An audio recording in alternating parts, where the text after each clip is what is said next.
my way to go live at 65 Hickson Street, Bellingham. Okay. In your relation to the applicant? I'm her son. All right, go right ahead.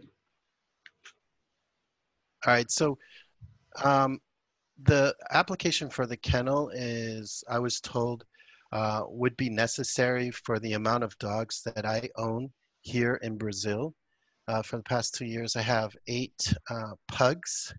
They're like small lap dogs. The maximum is, I know in kilos, it's about 10, 11 kilos, probably like 25 pounds maximum. And these dogs are uh, my personal pets. They're all spayed and neutered and up to date on vaccines, and which is a requirement in order to bring them to the United States. And and instead of getting, the limit was 4 dogs per residence, and we're trying to get the kennel license so that I can keep my dogs. That's pretty much it in a nutshell.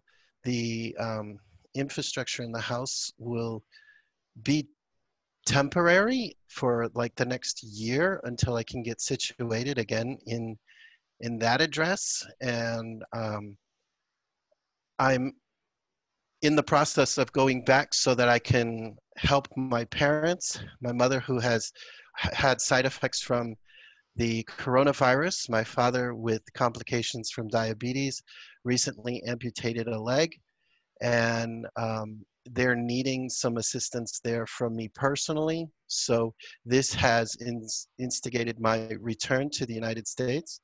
I've been living abroad for about 15 years. And so there's a lot of changes and coming back to the United States, and one of those was I didn't know of this restriction to the number of animals until my sister had mentioned it. And uh, when I get back, we've already got a quote on putting fencing up and a structure for the animals when I return. So some things we can't do now until the authorization has been given, or a temporary authorization, at least for a year, that could be reviewed again in the future. Okay, so you said something about a structure for the animals. Is the Mhm. intent that these animals are going to be in the home all the time or outside? No, they will be in the home all the time. And I'm talking about like a feeding area where is like just a concrete flooring and covering so that I can put their food and places to lay down. And then they have the rest of the yard with the fencing. They could run around and play when they go outside. Most of the time they would be inside. They're not, especially in the winter. In the winter, they won't be able to go outside very much. And the good thing is that they don't bark. Currently I live in a 2-bedroom apartment in Sao Paulo, and I've never had any complaints about them. Usually people are uh, uh, interested and want to play with them, and going down the elevator with all 8 of them is an adventure because everybody wants to stop me and play with them. So it's pretty much the only issue that I've had with them. Okay. You keep saying 8 dogs. The application says 9 dogs, 3 adults, 6 puppies. Yes, my mother has a Siberian Husky, Okay. so that would be the 9th dog. Hers is already registered in her name. Um, I'll open it up to board members. Any questions, comments? Yeah, so I appreciate the fact that, I commend you for coming back and helping parents. And that's very admirable. Our concern in these kinds of situations, we certainly don't want to tell people what to do, and we know how important pets are to people.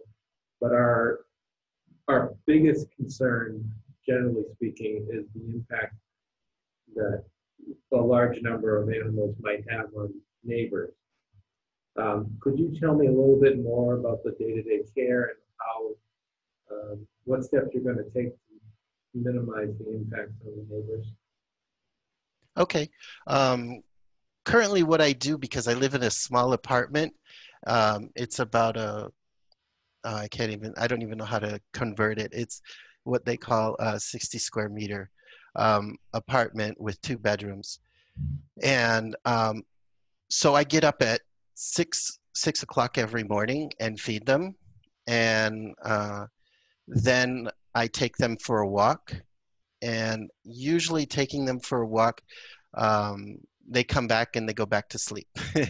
And then I continue working throughout the day, and they get fed at 6, and then at 6 in the evening.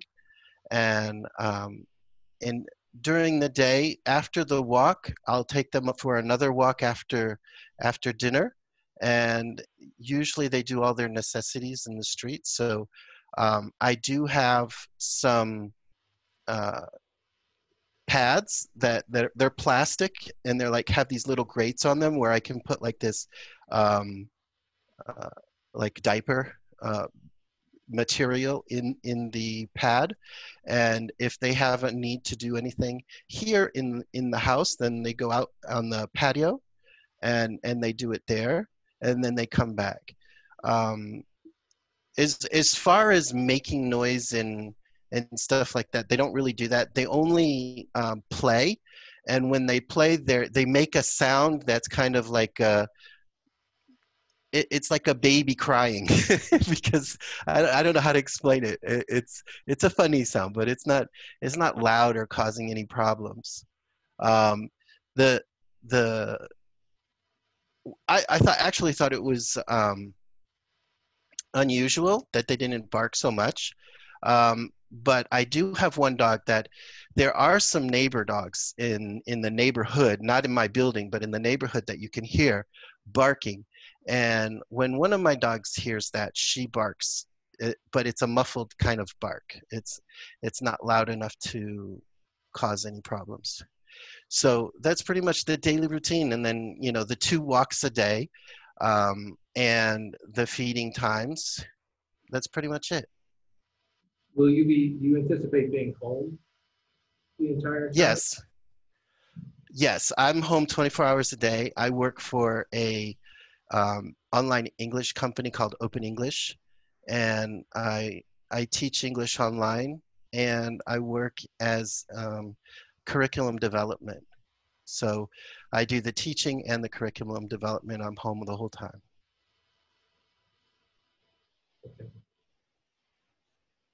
Actually, have these dogs ever met the, I guess it's the Siberian Husky? How's the interaction going to be with the adult dog that's already there? My dogs when I take them for a walk, I take them to a dog park, and they play with all the dogs. They they usually run away if the dog is too aggressive, and they'll come to me and like hide. But for other playful dogs, they've done really well. And my mom's dog is I think there's going to be a period of adaptation when I get there. They haven't met before. I haven't been back to the United States since 2011, so it will be the first time I'm coming back, the first time the dogs are seeing the my mother's dog. So I think with some time they'll be very friendly together because my dogs just love attention. They're very cuddly and friendly, and they do that with all the other dogs. Nathan, if I may, have your dogs had any incidents in the past? Mine? Yeah, any incidents with other dogs when interacting with other dogs? For example, when you're walking them, is there a possibility they might interact? No. They do bark at other dogs, but it's like they bark because they want to go and play. But I don't let them off the leash until I get to the dog park. And then they just run. Do we have any of them? Yeah, that, What would be the plan to mitigate the potential noise of barking? What are you gonna do? In case Well, of- if the dogs are barking, it's because they're going to play. The only time that they could begin to bark is when they're playing or anything like that. And usually if I notice, like when I in this apartment, I don't want to hear that. So I'll just take them for another walk, and it tires them out, and they're usually calm after that. It's like sedating them because a pug, they have their, I don't know the word in English, the flat nose, right? A brachycephalic, they're the, I forget how to say the name in English, but the flat nose that they don't have a lot of stamina, right? And they don't run a lot, and that really tires them out. So giving them a brisk walk is something that really puts them to sleep. So if there's any noise going on or anything because of they're playing too much, just a brisk walk would take care of that. are the other members on? Yeah, No, this is the group today. this is the group, that's all we got. Anything else, you guys? I would just recommend having some type of way to, if they're barking, Yeah, I just want, we'll get to the discussion in a minute. Yeah. Anyone in the public online has any comments or concerns? Just some questions, if I can ask. Yep, state your name and address, please. Sure. This is Michael Shanahan. I'm at 3 Damon Road, just off the Hickson Drive. Just can you clarify why a permit is needed for a kennel versus just a waiver to the limit of number of dogs? Jim. Yeah, so there's two variables here. There's the state's requirement for anybody with 4 or more dogs. We actually have a local bylaw as well that defines animal kennel as I can read it specifically to you. Premises used for the harboring and or care of more than 3 dogs or other domestic non-farm animals 3 months or older, old or over, use shall be classified regardless of the purpose for which the animals are maintained or whether fees are charged or not. So essentially, at some point, whenever this bylaw was created, this definition was created, they captured the definition of an animal kennel as both for commercial purposes and for just residential purposes. So Okay. That's the reason. Yeah, that's sort of where I was leading with the question is, if the permit's approved for the kennel, could that potentially mean housing more dogs or, commercially renting out space to dogs, that kind of thing? Because generally my concern is if you've been up and down Hickson, it's basically a one-way street for a fair portion of it.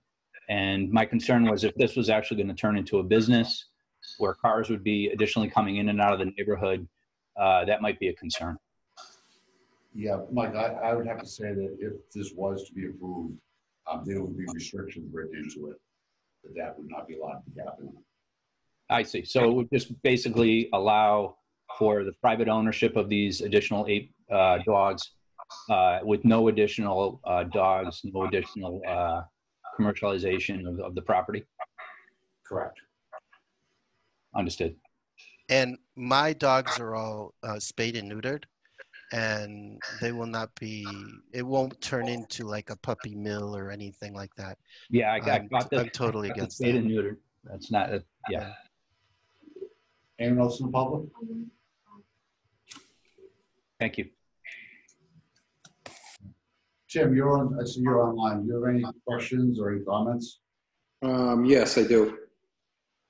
If the board's inclined to approve this for personal pets only, I just wonder, if it can be conditioned in a way that I have some enforcement, because, if you approve it tonight and they bring the dogs there and they start to be a nuisance and it's approved for a certain period of time, we really don't have much enforcement in it if you approve it. without any conditions, or maybe even a 6-month approval with a review or something like that, you know? So the first thing that's gonna happen is, you know, neighbors are gonna start calling and you know, maybe being disturbed, maybe not, I don't know, but I'm just looking for something a little bit to, for some enforcement, that's all. I don't disagree with you. Is the inflow no mentions? I don't believe so, no. This is Gary Belcher. Can I ask a Sure. question? Well, I don't think they're done with Yeah, say your name and address, please. Gary Belcher, 76 Hickson Street. Yes, sir. Yeah, I assume that you're taking the dogs for a walk on Hickson Street. Is that right? Would you take them 2 at a time, or? Okay, yeah, normally I take all 8 of them at the same time. And I have like a little backpack with like little bags that I have to pick up their poop whenever that happens. And I wouldn't leave anything on the street because here in Brazil where I live, it's, you know, illegal to leave anything on the street. So you have to be very conscientious. I walk around with water and with the bowls, the portable bowls, in case they get, because they get really tired really quick when I'm walking them. So I was thinking that where my parents live on 65 Hickson Street, it's the corner of, I think it's called Barrett Lane, Barrett, that goes around in a circle to the other side of Hickson. So it would just be that one little circle, and that would be enough to tire them out around. Not all the way down Hickson, but just from 65 Hickson down Barrett around, and I don't know where that picks up and then comes back to 65 Hickson. That sounds good. You had mentioned taking them to play, and then they would get off their leashes. Where would you take them to play where they would not have to be on leashes, I guess? We're going to be installing a fence in the backyard of my parents' house where they can be released. And that's why I was saying I want a small structure like a roofing on the back patio and cement put down on the ground, and then the chain link fence would go around so that they could just play in that area. So therefore I would not need to leave them in a dog park. Thank you. I just have one for the board here, I guess. So at this point, you don't see where any changes would have to be made in I don't, not to call it law, but in the zone, well, not the zoning, just where, like the other person mentioned, that he didn't want it to be where there would be a lot of cars coming up because this demanded having a different a zoning than it is now. Yeah, go right ahead. Yeah, so actually, you bring up a really good point, and it's something that actually Tim Icardi, the building commissioner, and myself have been talking about for some time. In 2022 is actually our the town's bylaw review. So that's when we update every 10 years. We update the bylaws, and that's one of them that we definitely want to take a hard look at, because this board has actually had to do this throughout town several times, where an individual just has simply wants more dogs than is allowed in this bylaw, but not for commercial purposes, but simply for their own. So we're definitely taking a close look at it in a way that we can improve it so that we're not running into this issue over and over again. Thank you. Nathan, I do have one question. What's your anticipated date to be here in the U.S.? Everything depends on today, because if this is not approved, I don't know. Okay, so with saying that after the board discussed it, it was approved, what would your anticipated date be for those dogs to be on the property? October, the first week in October. I couldn't give you the date. I didn't buy a ticket That's yet. fine. And then I also have restrictions with pandemic um, and getting my family there. Me. Any discussion with the board? No, All thoughts? so, I know I wouldn't want to live next to 8 dogs. I think there's a lot of potential. 9 dogs, a lot of potential for problems for the people that might live there, but we don't have any, unlike other kennel applications, we don't have any history to tell us how these are going. Yeah, it certainly seems to be very caring and responsible. So I think the neighbors haven't objected, so I think I would be inclined to. Excuse me. Hi, excuse me. My name is Claire. I don't know if you can hear me, but I also live on Hickson Street. First of all, Claire, could yes. you say your full name and your address, please?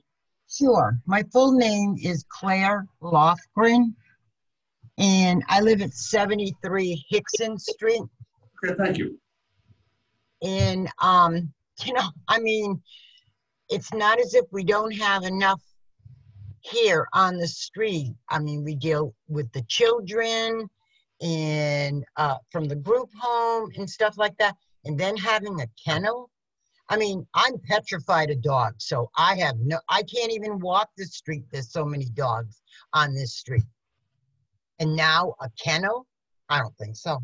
I mean, I just can't. I don't believe this. I really don't. But My husband has lived here for like, I don't know, 50 years or whatever. We were the first house built. And it just seems that, okay, grant you, the homes are one thing and the children and stuff like that. But dogs, oh my God, what am I going to do? I mean, I can just about go to the recycle center without dogs attacking me, which has happened. I just don't get it. I don't get why this would be allowed. I'm sorry. thank you. I think we have one hand raised by Pam. I'm sorry, I couldn't see that stuff. Yep, no Thank problem. you, Jim. Yep, go ahead. Okay. I just had a question about, I'm at 20 Barrett Lane. Okay. I'm right behind the house. I'm like 30 feet from the property line. My concern is, which I love pugs, I absolutely love them, the barking. That is my only concern. Because it is so quiet in this neighborhood, I can hear the cars on Route 140. That's how quiet it is here. And that's my only issue, really. And I think as a board, we're on board with that too. That to bring 9 dogs into that, house, we certainly have concerns. Yeah, and I mean, it's a unique neighborhood. It's very, very quiet. I mean, I can literally hear kids down the street playing. At night, I can hear 495. It's just a really quiet neighborhood. And my concern, like I said, is dogs barking. That's my only concern. Okay. If it became an issue, would they get a bark collar? Excuse me? If it became an issue, would they be willing to get a bark collar for their dogs? That's certainly something that I didn't think about, that we could ask the applicant. There would certainly, if this was to be approved, there would certainly be reviews going forward.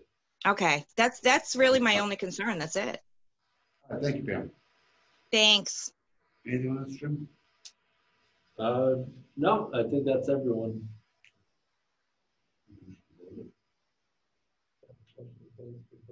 Motion to close the meeting, close the public hearing. Second. So pass. I have a concern with 9 dogs being a resident. I guess one of my concerns is he's doing the right things. He's coming home to help his family, but if it does become an issue, how do we deal with removing 8 of the 9 dogs from residents?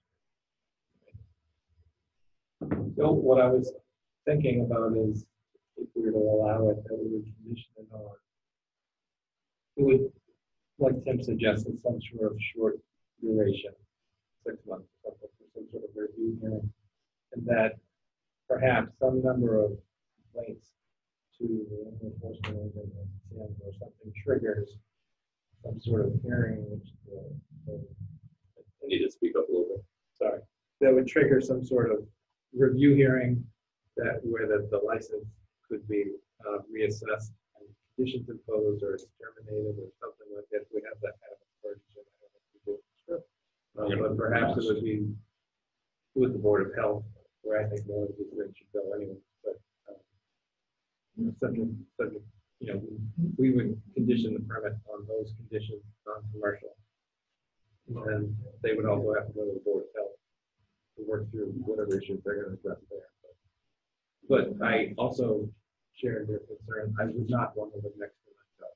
No, I live next to 2 dogs that are allowed. And the lots there are very close, and it's a quiet road, as we've heard. So I'm trying to find a way to make everything work for everybody. My concern would also be that if it did become an issue, this gentleman's, come home for the right reasons, and now he's faced with finding a place to live or the dogs are. And to go along with that, caring for his parents, and also working full time, and there's also non-adjustment. And that if it becomes a problem, how do we resolve that? So I'm not sure.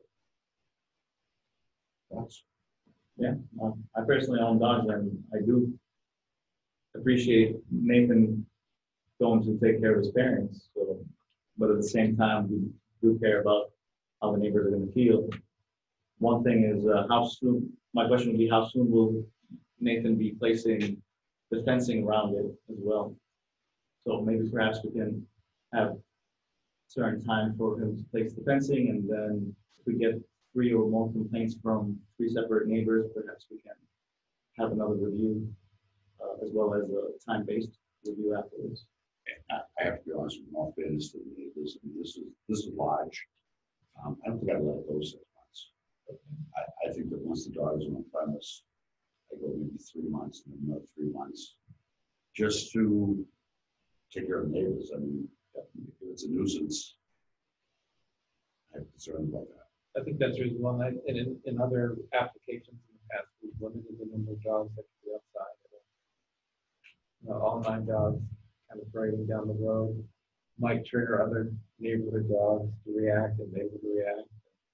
And then having all of the dogs out all at once would set up a flare in that neighborhood for the other end. These, and what we could also do is ask Nathan to come back next month and say, here's some of the options I'm thinking. Tell us what you propose. And I'm not a dog expert, so I don't know how to handle that situation. No, I couldn't imagine 9 dogs in the house. Barking and small dogs.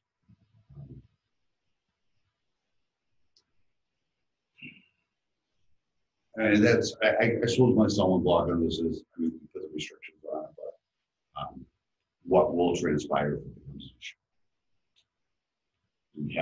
We have enforcement to remove dogs. I mean, is that the venue of these Board of Health?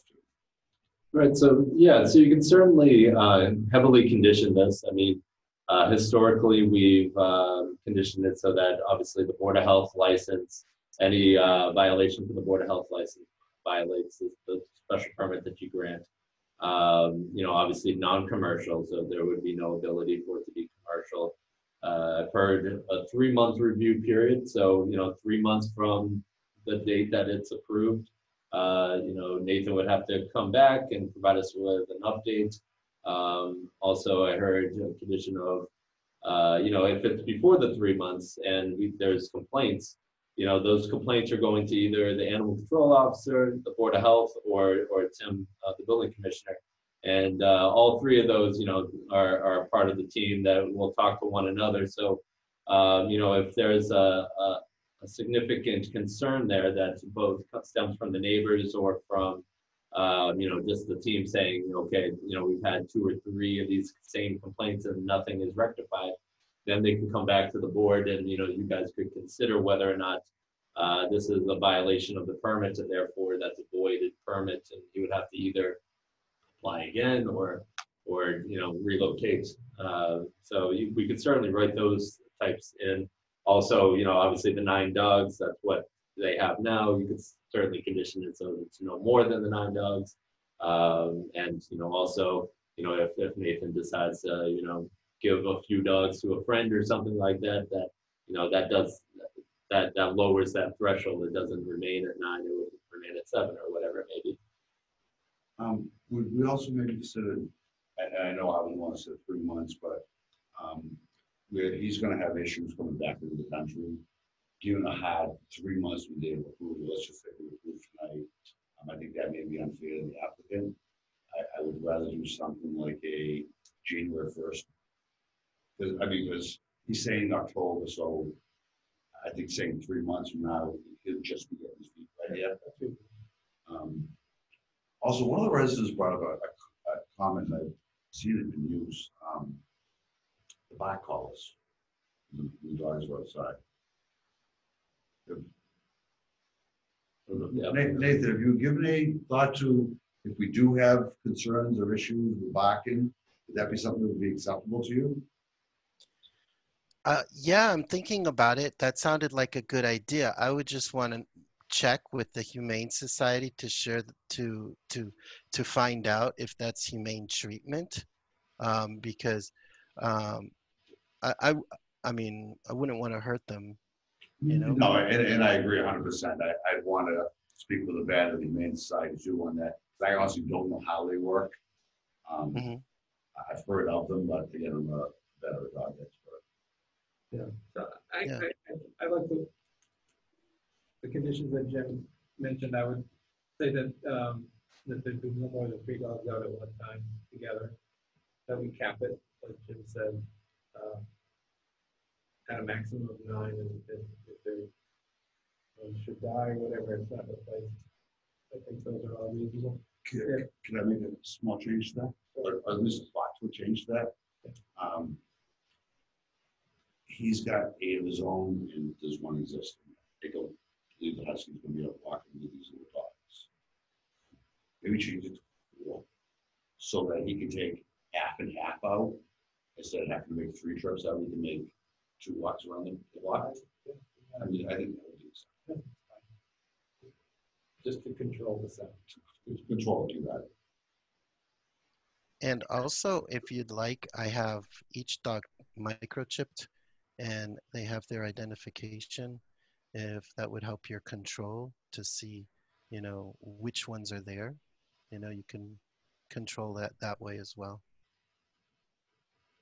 You sound like a very caring and responsible dog owner. So I really don't have any concerns other than generic concerns that what 9 dogs might do in a neighborhood. So I'm sure you'll do fine. We just need to put some conditions on that gives your neighbors some recourse in case there is a problem. So, but hopefully they won't be. I think that if we can delegate some of the responsibility to the dog enforcement and him and everybody, I think that'll work out fine. I agree with you with the 4 dogs at a time. I think it's better than having 3. And I feel like we're putting these limitations to make sure that their neighbors are comfortable with having 9 dogs right next to them, especially abutting neighbors. But as long as they're, as you said, they're not really loud, they don't bark a lot. If they don't bark a lot at dogs that are passing in front of your house, and they prove to be good, hopefully we won't have to enact any of the limitations. The other thing I had was you mentioned the fencing. Both Nathan and the board mentioned fencing. Was there a requirement of when to put the fence in? Time? I think we need to have that in there. Within like 6 months of entering or arrival of the dogs. The dogs are supposedly October. We do have ground frost problems happen too. I would think you want to sooner than later. Maybe 6 months. I mean, he'll be back in 3 months. He could give you an update and you could discuss it again then. I think we definitely want to set an exact idea of what's going on with the fence. I just don't remember if it's frozen in October or not. In October, I think you're just fine. I think January you may have some issues, but Okay. Yeah, as soon as I get there, that would be the first issue because I'd like to be able to let them free so that they can run around. So for me, that's fine. So in October. in understanding, Nathan, that if we did do an approval of this, it would only be 4 dogs out at a Walking. time. That'd be on the yard too. Yeah, at any time. At any Oh, time. okay. At any time. Oh, okay. That's fine. And not, obviously not, you know, there would be some sort of conditions about not at 10 o'clock at night, that kind of thing. Well, Oh. see. Oh no, they go to bed at 8. They're pretty funny like that. So, there's no one else have any comments on Actually, I got one actually. Do we have enough to 3 people to vote? with it? Well, 3 then. Just want to make sure. So I'll move to grant the permit subject to all of the conditions that we discussed. Tim, maybe you can. We have a quorum. We don't have enough for a special permit then. Oh, yeah. Nope. We have to table it next month. We do. Yeah, because our alternate wasn't able to log on. Oh, you did 4 out of 5? Yeah, we need 4 out of 5 for a special permit. So I guess we are going to take this on next month. You can also, I mean, you can, I think Nathan kind of got an indication of what the board is considering for your, you know, your travel plans or what have you, but unfortunately there needs to be a 4th member to finalize a special permit, and we had a last second absent member, so they can't formalize that decision right now, but I think you've heard the conditions that they're discussing today. We can certainly talk. We can give my office a call to discuss those further if you like. All right, so are we going to put this back on the agenda for the September meeting? Yeah, I would make a motion to continue to the September, what is it? Yeah, when is that meeting, guys? 3rd.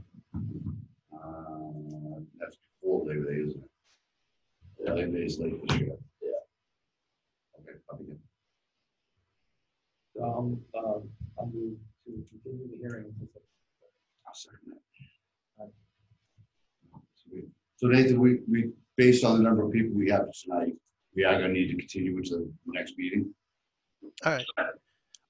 Just one question about that. If on the next, and if that happens again on the next meeting, will it be postponed to October? We kind of have a unique situation with COVID stuff, and one of our members is at a funeral tonight. I haven't seen it happen in 3 or 4 years. It was only 3 of us. Yeah, it doesn't usually happen. And to some extent, I get, you know, without prejudging anything, the facts aren't going to change. So I think that, you know, you've heard what we said, and I don't think we're going to have a different decision without knowing anything else. But I think, you know.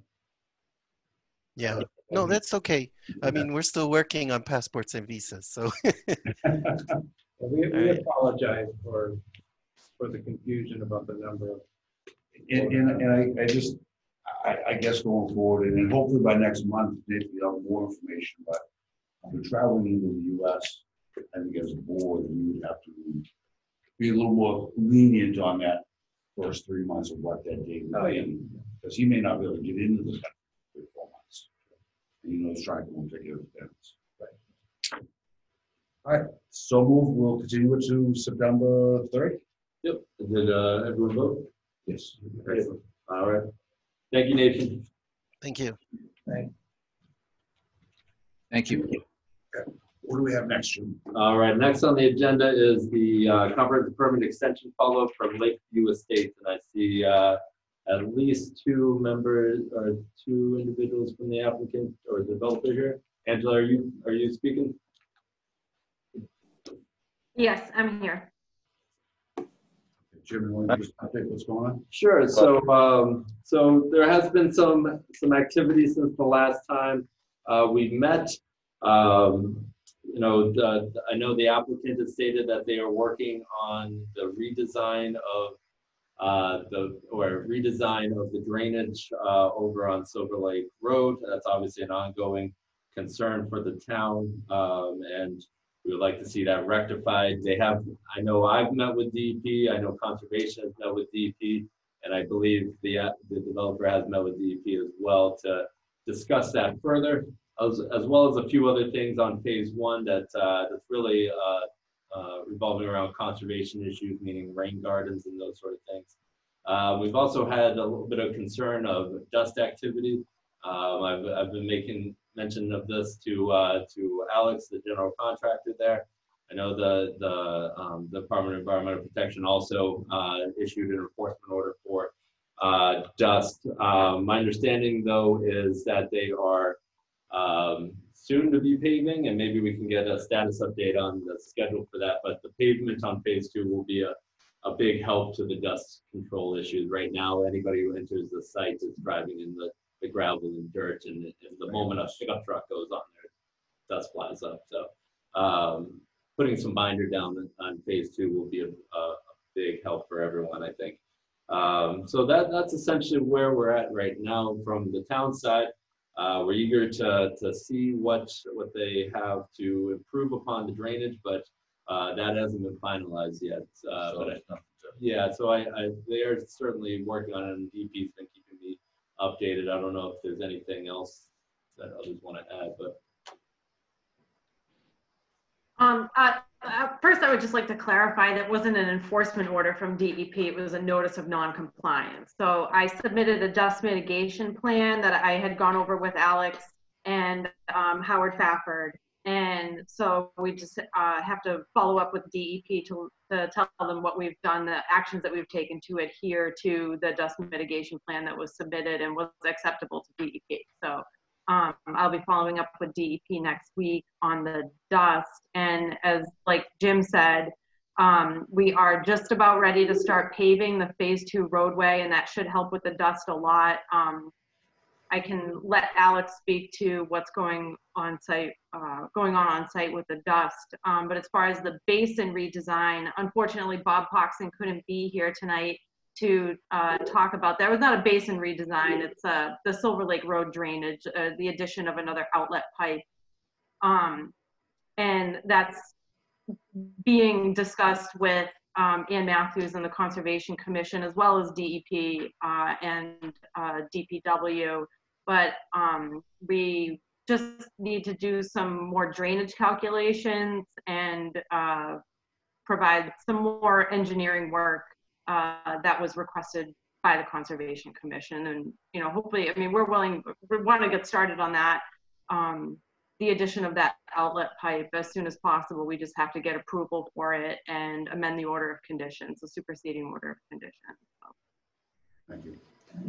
And as far as Political Circle, with the work going on up there, we finished with that windrow of blasted ledge that we wanted to remove, that you, Tim, and I, James, looked at last week. We got that out of there. I just need one more day tomorrow to haul some loom so I can cap that and spray it. And then there'll be no more trailers going up there, and we'll start work on crowning the road, paving it, and then raising the castings. What is your anticipated paving date?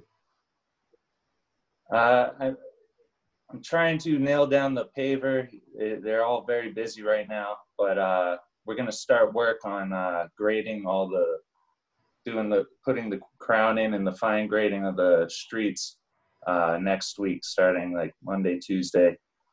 So that'll be all prepped, and then there shouldn't be any more work up there until it's paved. So I'm thinking if it's not in the next 2 weeks, it shouldn't be more than 3 weeks for pavement.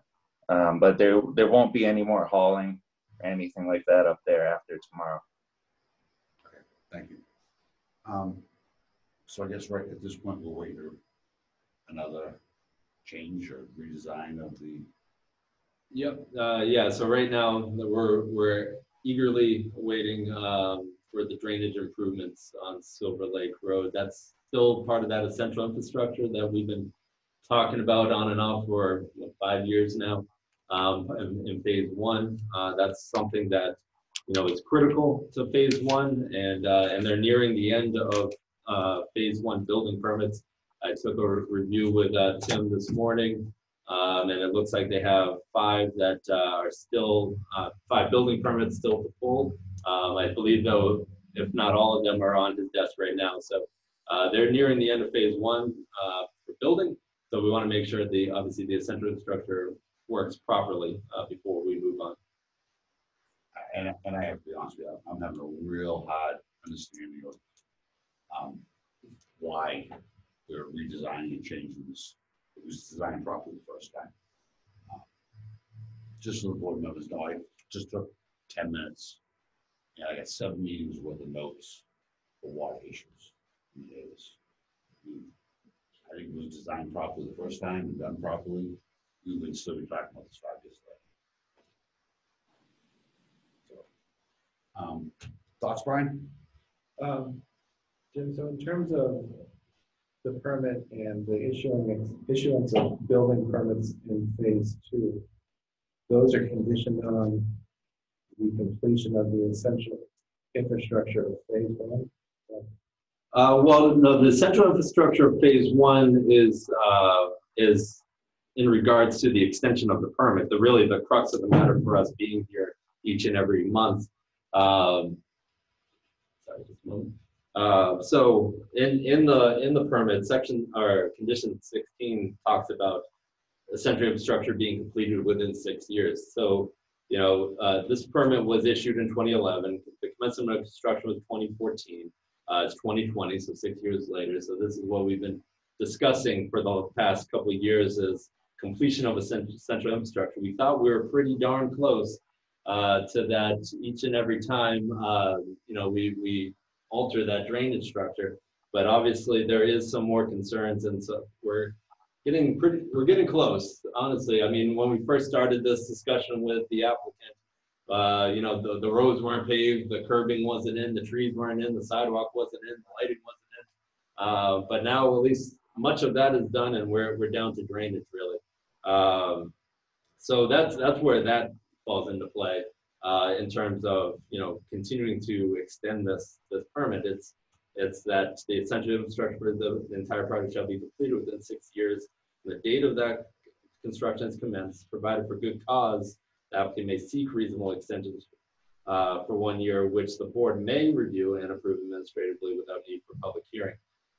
So that's where we are there. Phase 2 revolves around not being able to pull occupancy permits until the continued mitigation is completed. However, again, as we've talked about several times over, going to phase 2 before completing phase 1 is obviously a big concern to the board and to the town. And I see Cliff Matthews from Conservation here as well. I don't know, maybe he has something else he wants to add. Cliff, you have anything to add, sir? Thank you. I had an opportunity to hear the legal representative for the applicant talking about the strategy that the applicant will be requesting an amendment. But what we're looking for here, rather than an amendment, is a new notice of intent so that we can completely evaluate the on-the-ground condition drainage that needs to be addressed.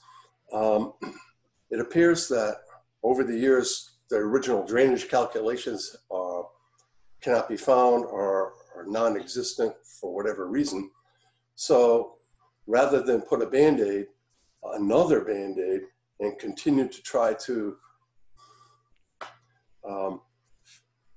come up with a variety of strategies to fix this, we'd like to not start from scratch, but rather have a new notice of intent where we can completely evaluate the contribution that we're getting from Lakeview Estates, as well as the contribution that is coming in from Silver Lake Road.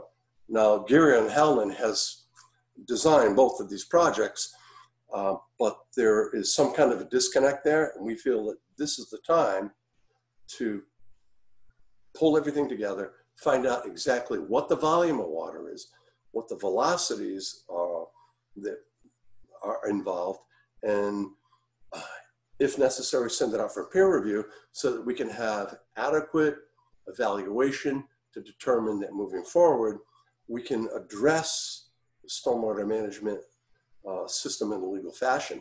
Now, we were out there, the administrator, Mr. Kupfer, DEP, and myself were out there, and we saw the applicant actually pumping groundwater from a basin into a resource area. It's an activity that is questionable at the very least. So we need a complete evaluation, including, you know, groundwater, the elevation of groundwater as it relates to the basin. The commission has been on record multiple times saying that we felt that groundwater is too high and that under certain circumstances with big storm events, groundwater could actually intercept the basin bottom, negating the necessary storage capacity. We've seen this happen a couple of times. So that's one of our major issues. But you know, I heard Jim speaking to the phase 2 and moving ahead with the phase 2. I think one of the things that's important for everyone to understand is that right now there is a haul road between phase 1 and phase 2. It doesn't show on any plan. It's not on any permit. It was constructed for the benefit of the applicant. And I will admit that, you know, it minimized the impact of the neighborhood. However, I think before we start issuing building permits for phase 2, the haul road, which exists on open space, should be removed and the property restored to, you know, open space type conditions. I think that's about all I got. I don't disagree. Thank you. Thank you. If I could just say that, you know, Cliff touched on a point that I did discuss internally with Howard Fafford, and that was the subject of getting a peer reviewer to take a look at the drainage redesign and the drainage calculations and things like that. And, you know, we would be open to, you know, paying for a peer reviewer of the town's choice, be it, I know BSC does the peer review for the shores, but, you know, whoever the town feels comfortable with, we would pay for that. And, you know. And so that would be part of the notice of intent process for, okay, perfect. Then we're on the same page. Yeah. Excellent. And that haul road is, like part of that haul road drains into that temporary sediment basin by lot 33. I think you met Wellington a couple of weeks ago with the DEP out there. And part of that is we have to get rid of that temporary sediment basin eventually, and we do have to restore all that. So that is part of the plan. It's to say logistically,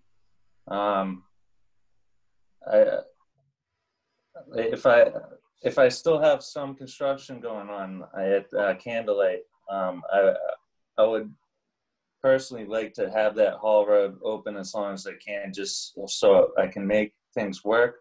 But we do have the intention of restoring that all, and including that temporary sediment basin, which is right at the base of the haul road at Candlelight Lane. So that will all be taken care of. I need to be able to work, and that haul road is vital for me right now. That's all I'm saying. Jim? What's it going to take to get a full evaluation on this? Is it something the board can do to? The full evaluation of the basin itself? Yeah. Like So conservation Bree was asking about that. Yeah, so I think they're on the right track with what Ms. Matthews had recommended with a full NOI to look at the basin as a whole. I mean, we can run concurrent, continuing our hearings while that is getting reviewed and rectified. I mean, as the applicant had mentioned, we have several peer reviews. We've refined this process with both zoning board and planning board and conservation, so that we're all kind of lockstep with peer review analysis. So, if they file the NOI for the basin with a peer review, that peer review, and I'm sure Cliff would be happy to update the board on, how it's how it's progressing. We could certainly do that, because ultimately the goal for all of us here is to get the basin and all the drainage completed correctly, so that we limit all these or get rid of all these impacts that are happening today. So I think as we continue this process, just continuing communication with conservation, and it sounds like the applicant is in agreement with the process. Yeah, so I'm happy to hear that they're willing to pay for a peer review, and I'm happy to extend this, or to continue this hearing. So as long as that process needs to play out, so we get a better understanding of what's going on. But at the same time, I don't know if it's appropriate to issue building permits in phase 2 with the basin issue still. Oh, I am 100% agree with that. Until this is said, done, and solved. I mean, if we can't complete this, then I mean, Sure. Agreed. I'd like to see peer review some calculations of the flow rate and making sure that we're not going to have issues and the neighbors aren't going to be inconvenienced again. Angela, you okay with this? I don't see, I mean, what basis would you be refusing to issue building permits? Phase 2. Right, but on what basis is what, I guess I'm just kind of asking, like, where in the permit or whatever, I think the board is stating that the central infrastructure phase 1 isn't completed, so therefore the permit the permit will be conditionally extended upon you completing the basin and submitting a successful NOI that includes the drainage peer reviewed and properly done correctly. And until that time, you will move on to phase 2. So the basin is complete. We determined that last year after a cease and desist and a redesign of the basin. And now we're having a discussion about the essential infrastructure not being complete because the drainage did not perform above and beyond what it's required to handle. I don't think that qualifies as incomplete essential infrastructure. I think it performs as it's required to. The basin may be performing as it's required for what it captures, but it is missing a significant amount of drainage flow that's bypassing the basin and going on Silver Lake Road. And we've witnessed this time and time again, and we've had videos of it. So that's what we've called your attention to, and we want that rectified before any moving forward. And in my opinion, the whole drainage is part of the infrastructure. And if we have been continuously discussing water issues with all the neighbors, something's wrong. And I want to know what's going to happen to make it right. I mean, as far as I know, it performs as it's designed to and as it's supposed to under the regulations for a 100-year storm. Okay, so I took literally 15 minutes and pulled 7 meetings worth of notes over the past year and a half of nothing but complaints about drainage and water running in people's houses. So if this was all designed and working properly, we wouldn't still be sitting here doing this. But since the basin was redesigned and the cease and desist was lifted because the essential infrastructure was deemed to be complete, has the basin overflowed? Has the street flooded other than that one time where there was more than a 100-year storm. I don't believe that there was any conclusion that the essential infrastructure was complete. It was. Well, we got building permits back. The cease and desist was lifted because it was deemed that the essential infrastructure was complete. But this board has worked with you to allow for you to continue to pull building permits until such time as we continue to monitor it. I believe that was exactly what we had stated, that we're lifting it and we'll continue to monitor it. And as we've monitored, we've witnessed several concerns, and we brought it to your attention, and we're hoping that you'll work with us to get it rectified. I believe during that meeting when we lifted it, we saw significant improvements in steady work going forward. It wasn't that everything was 100%.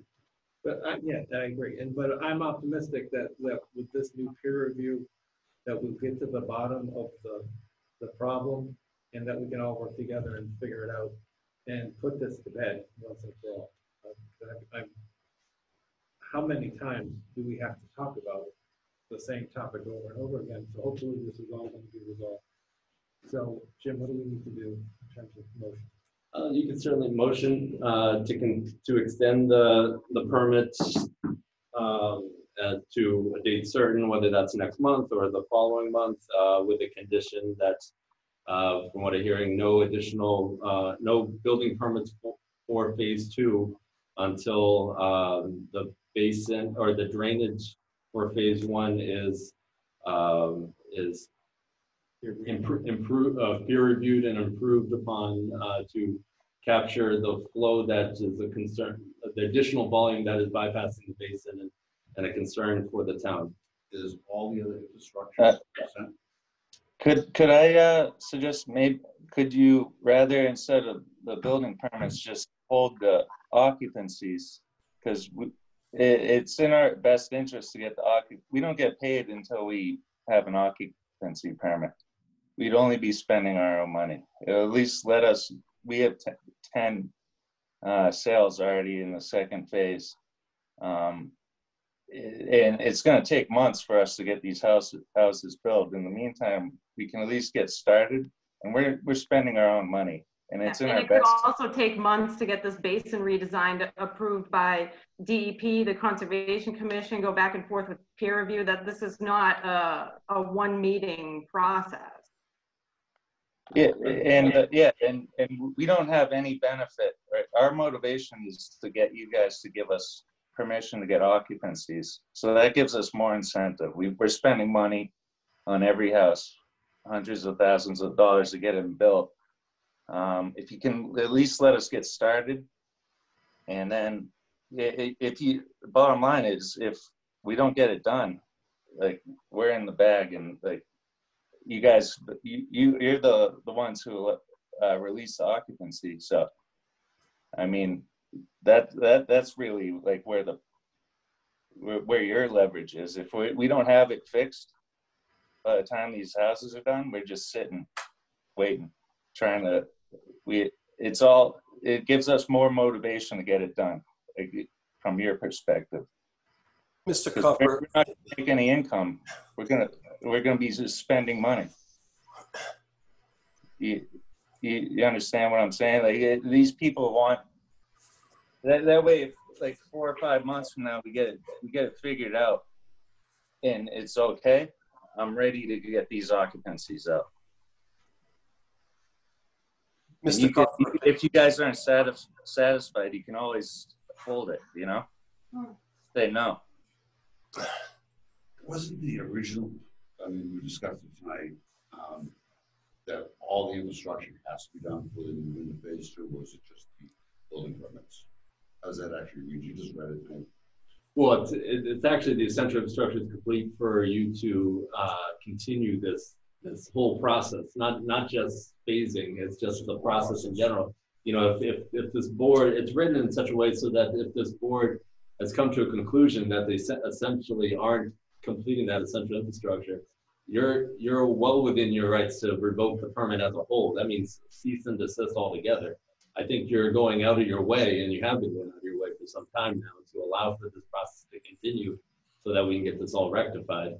You know, so it's it's totally up to the board.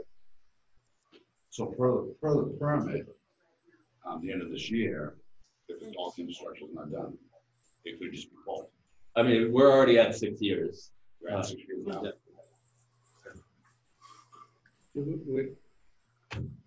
What's your thoughts between occupancy permits and? Well, my concerns with occupancy permits, well, one, we're already contingent on occupancy permits for the other mitigation that's going on. My concerns about occupancy permits is it really puts the building commissioner and others in a tough position, because this happened in phase 1, where they build the structure and they say, we would love to give you an occupancy permit, but the town's holding us up. And so then we get call after call after call at Tim's office or others and say, you know, why can't I have my occupancy? That becomes a concern. All right, so what's a reasonable date then, do you think? For the next, to extend the permit? Actually, I would be interested in Cliff. What would be a reasonable process for the NOI if they were to, you know, move in an orderly fashion? Okay, well, can you hear me? Yes. Okay, so there's a couple of issues that concern me here. The first is that a month ago, Department of Environmental Protection required that the applicant put in groundwater monitoring wells. Those haven't been done. The second thing is that the basin, irrespective of what Angela and Alex are saying, is does not meet the stormwater management standards. They have unpermitted armored swales running down from higher elevations, and those swales, even though they are armored, are not stormwater management structures. They are velocity mitigation structures, and they enter into the basin behind the sediment forebay. That doesn't meet the performance standards. So when you have an opportunity to hold their feet to the fire with future building permits to make sure that phase 1 is finally properly designed and constructed to present the overall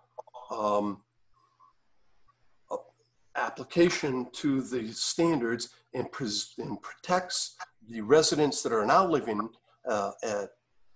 in the subdivision, as well as the people who are living on Silver Lake Road, I would highly recommend that, you know, that you hold that up until these are done. Now, you asked me, Jim, whether or not, what the timeline might be for this kind of a review. So I'm thinking it all depends on the applicant. If the information is presented and the standards are met and the peer review is conducted, you know, this kind of thing could happen in a couple of months. But if the application takes 2 months to submit and information is lacking, you know, we can't be responsible for that. And let's be honest, we have not had a whole lot of really good communication with this applicant. We have seen a lot of Band-Aids being applied to a situation that is really untenable. So, you know, can I give you an estimate? Sure. If everybody cooperates and does their job, it could be done in a couple of months. But if, you know, it's like pulling teeth to get information, it could take 3 months or 4 months or 6 months. There's no set answer there. Look, can I ask you a question, sir? Certainly. You just made a comment that, I suppose I'm hearing about it, that they were requested to put in groundwater monitors. Yes, DEP with our administrator, Ann, requested that they put in a groundwater monitoring well to determine what the depth to groundwater under the bottom of the basin is. Now, I did mention that requested, though. I'm sorry? When was that requested? Ian, was that a month ago? It was prior to the last meeting because I asked. It was about a month ago. Okay. Okay. somewhere around a month ago. So I guess my question to the applicant is, this was requested. How come it's not done? It is not done. That's my question. That's my question to the applicant. This was requested. Where do we stand on it? I don't have the answer to that question. Okay. And that's part of the information that must be provided in the notice of intent. I mean, I know that there's been like a global recalculation requested for the drainage, and that's going to take some time. No. Well, then. Jim, can I make a recommendation? Please, Jim.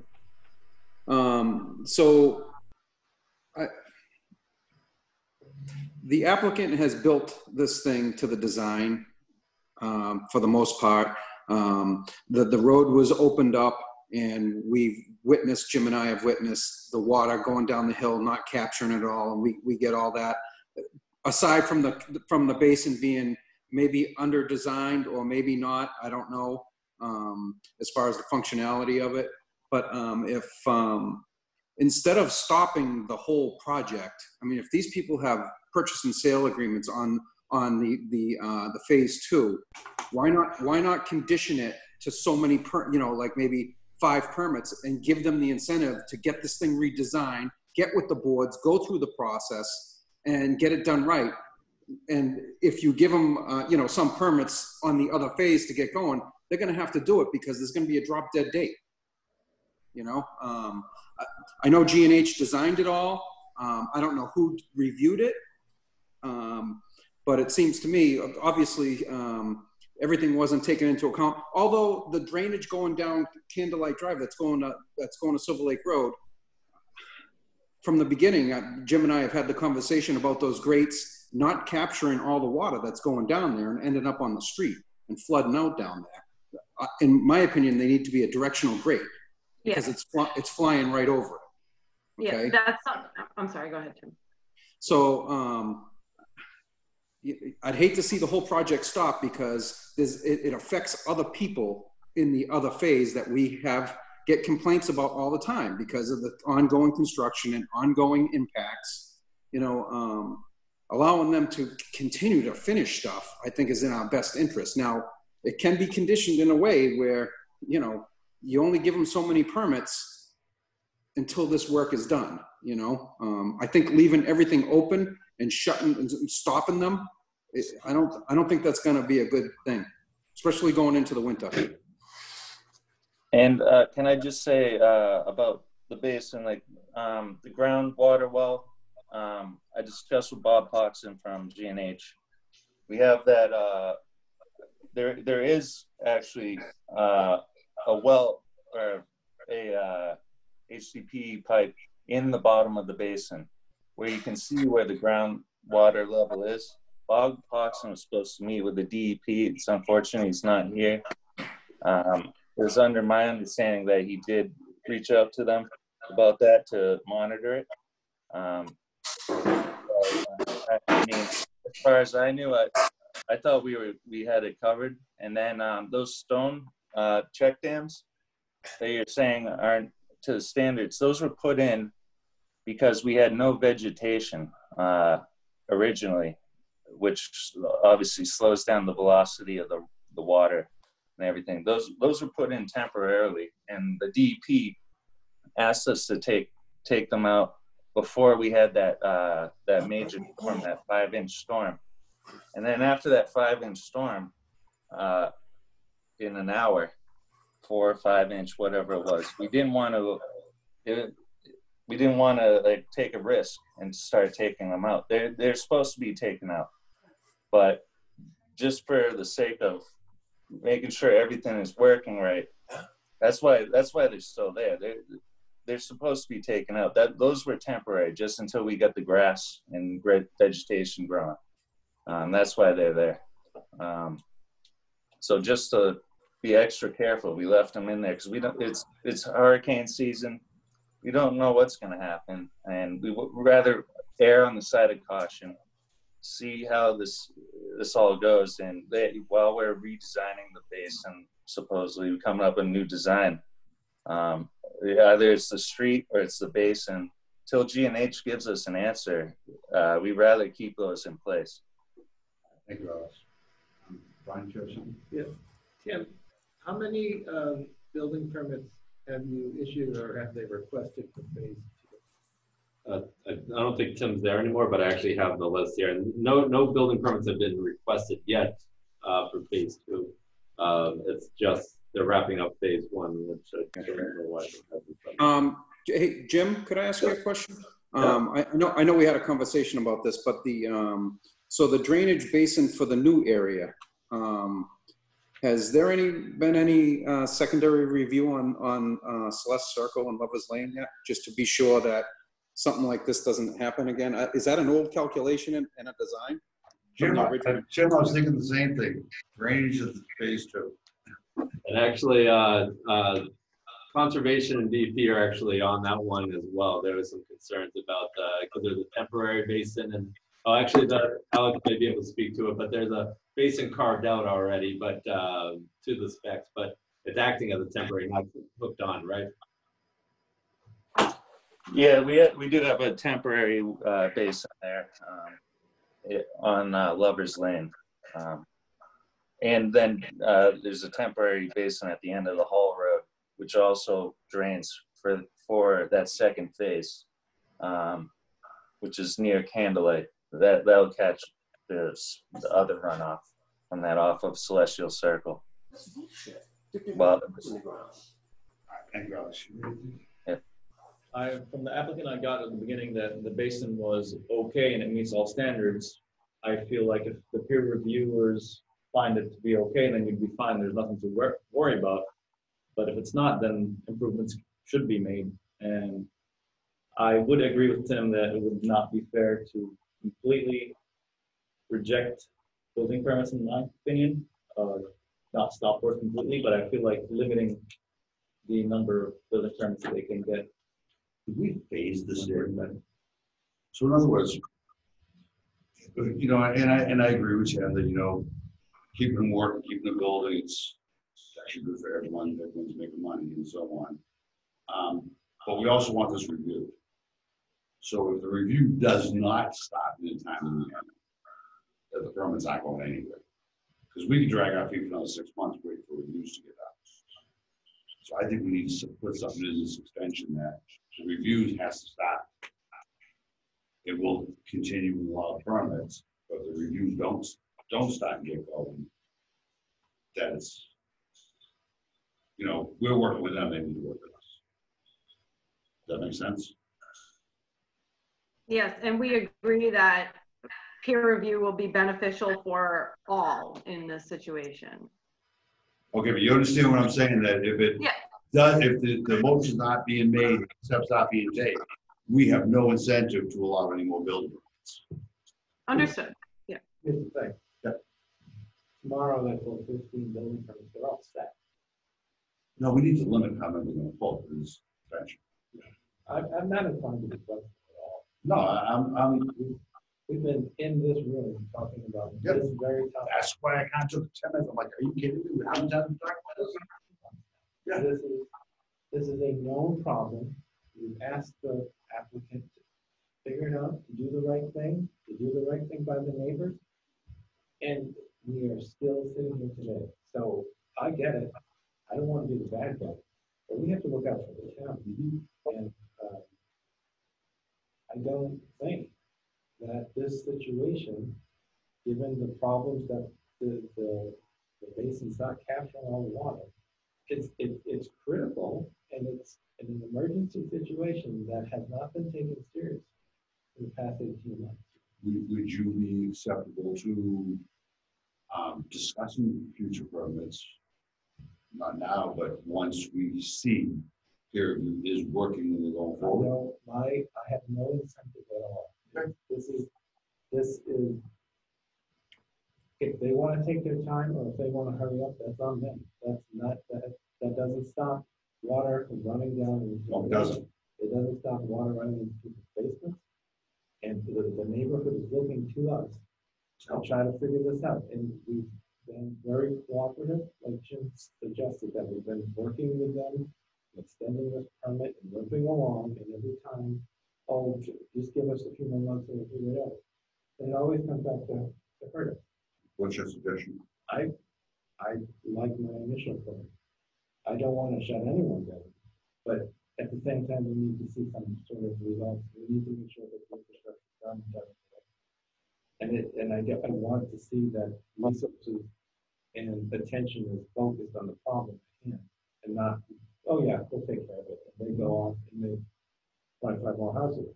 And oh, don't worry about it. We have enough permits to get us all the way through the next year. So no problem. Take your time. There's no incentive. There's no motivation. So where are we? Okay, so let's go back to the question I had last week. We have nothing on the city to make a vote on that. We're just extending it. Yeah, you're fine with this. We're fine with this one? Yeah. Could I ask another question, Jim? Could I ask a question? Sure, go right ahead, Jim. So what is the, this would be for Fafford. What is the anticipated paving, completion of paving before building permits would even be considered to begin with? I'm hoping in like, so I got one more day of hauling up top. And then just trying to nail down, I think within 3 weeks, we should have the Celestial Circle paved. So in a month, so a month from now till the next meeting, you could get a lot of, I think you could get moving pretty good on some solutions to the drainage from down below, and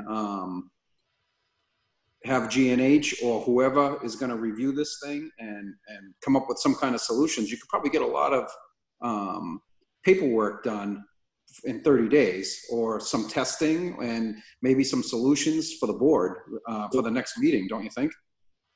Yeah, I think, I mean, it's hurting us right now that no one from G&H could come here and speak on these issues. But I think 100%, if we come back next month, we'll have a lot more answers for you. And also, yeah, get Celestial paved.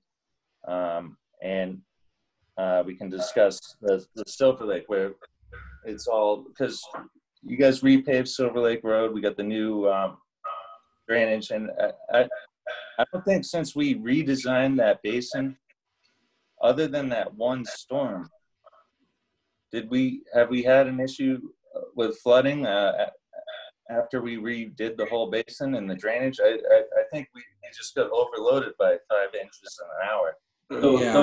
So Alex, so I mean, yeah, that one storm was definitely overloaded, but there's ample evidence of scouring along the edges, of water running over the catch basin. Might have not have flooded. We didn't have to call MEMA, but I mean, it was still impacting Silver Lake Road. It was pretty bad. From your property. So it's just something that needs to be resolved. I think Tim brings up a good recommendation, though, that, practical recommendation that they have 3 to 4 weeks of getting the paving into phase 2. Nothing stopping them from getting the paving done. I think everyone wants to see the paving done. It will reduce dust concerns. So, why don't they do the paving? Why don't they work on the notice of intent? They have 5 more permits left for phase 1. No permits for phase 2. Come back next month and we'll talk about it again. And I'll get those high velocity grates on the bottom of Candlelight Lane, where you're saying the water's just shooting over the current catch basin, the slope ones. I'll make sure those are in for the next meeting. Yeah, we could the month's time enough to get working on a peer review for an intent. We get this accomplished in 30 days. They could show significant progress. I mean, it's like Cliff was saying, it's up to their engineer to get it to us, and we turn around a peer review.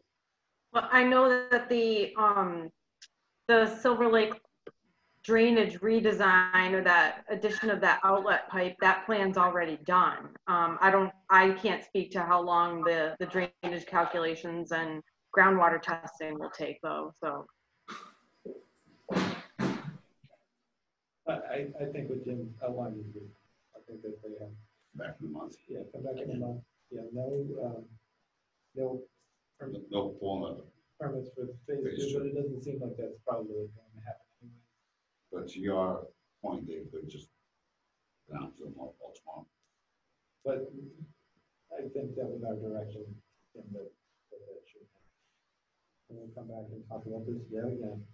And then we'll hear again why things aren't done and things that will be corrected. With those high velocity check dams that, why weren't they put in a year and a half ago? We've only been talking about it for a year and a half, but here we are. Putting on Band-Aids. Putting on Band-Aids again. So let's do it again in a month. You okay with that? Okay with that.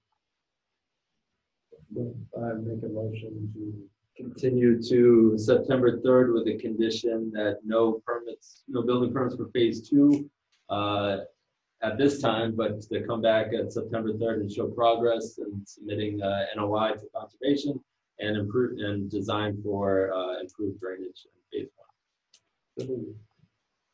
Second. So passed. Motion closes. Is it, that works for me?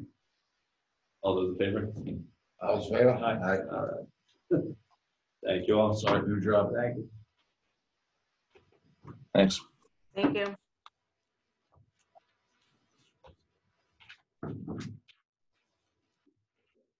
Oh.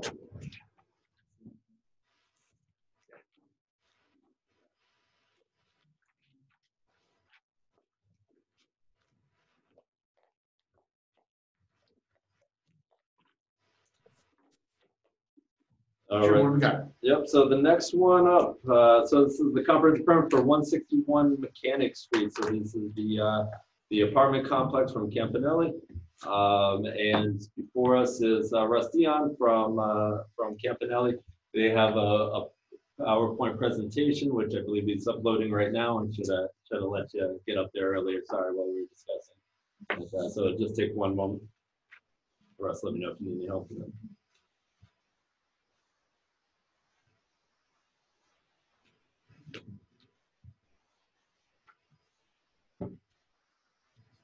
Good evening, Mr. Chairman. Good evening, board. Thank you very much for allowing us to be here again this evening.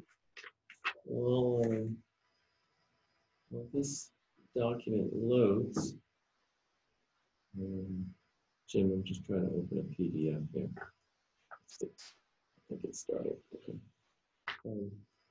I'll just describe a few events that have taken place since we last met on July 2nd. Well, we were in Zoom capacity.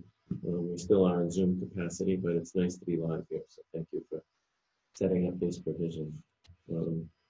Is this working out for you? Not yet. So you're trying to share the screen? So what you want to do? It's here on this screen. You have the PDF up? Yep. So what you need to do is go to share. Yep, share screen. Actually, let me give you a moment.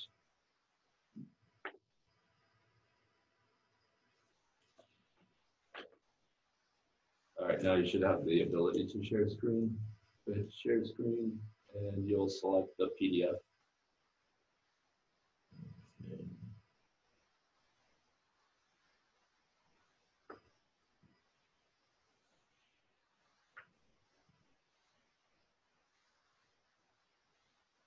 Is it coming up on your end?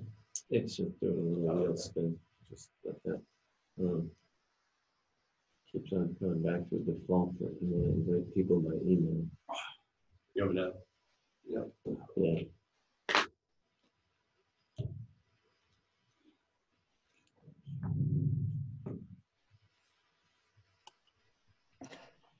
Yeah. Mr. Chairman, can I ask a question? Yes, go ahead. Sorry. Thank you. I'm Peter Freeman, attorney for the applicant. The previous here, actually not the previous, but for the hearing on the kennel, there was a question of the number of members present. So I just wanted to make sure how many members who are present, who would be voting, or if you have the Mullen rule, if there's an absent member to watch a video. That's right. So there's 3 members here tonight that are eligible for voting. And then, yes, no other member has missed. This is the first time any member has missed for this one. So they will be, they've already confirmed that they will listen and watch the meeting and sign off on that. So we should be fine in terms of future voting. Okay, thank you very much. Great, well, thank you again. With me live here is Matt Clark over to my right, a joint venture partner on the Curtis. So as I said, several events have taken place. We saw all of each other on July 14th, Thursday evening for a site walk with the board and the neighbors. And we also did a observation of the signal at Maple Street and Mechanic Street on that evening. On July 24th, we also did another signal observation in the AM peak hour. I know given COVID in summer, it's not quite a peak, so we respect that. But there are some observations that I will share with you in a moment. We also conducted a balloon test, which I informed Jim of, and I think some of the members were able to pass by Mechanic Street with the balloon test.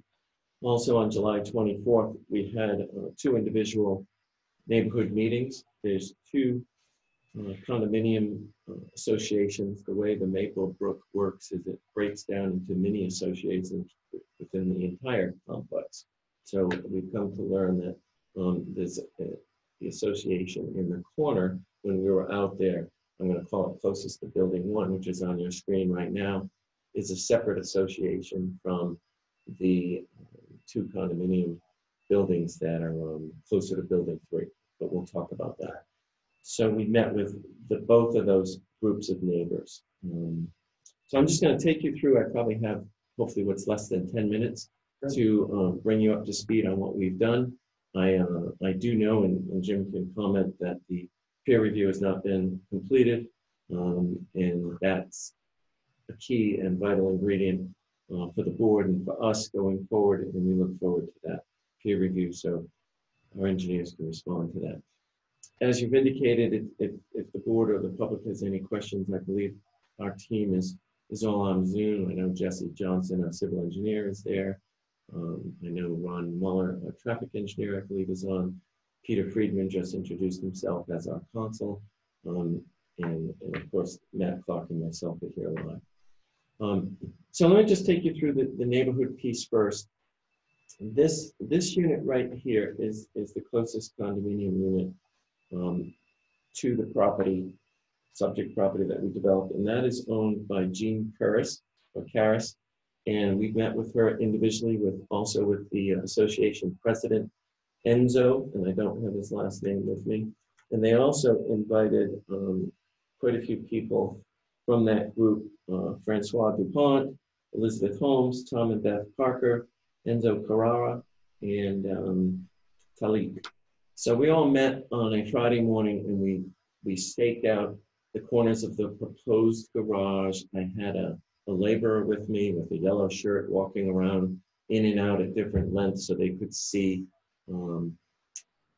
through the buffer. And this is the weakest buffer, this particular one. And I know Brian and Ryan came deep into the woods and we went through the site walk with us.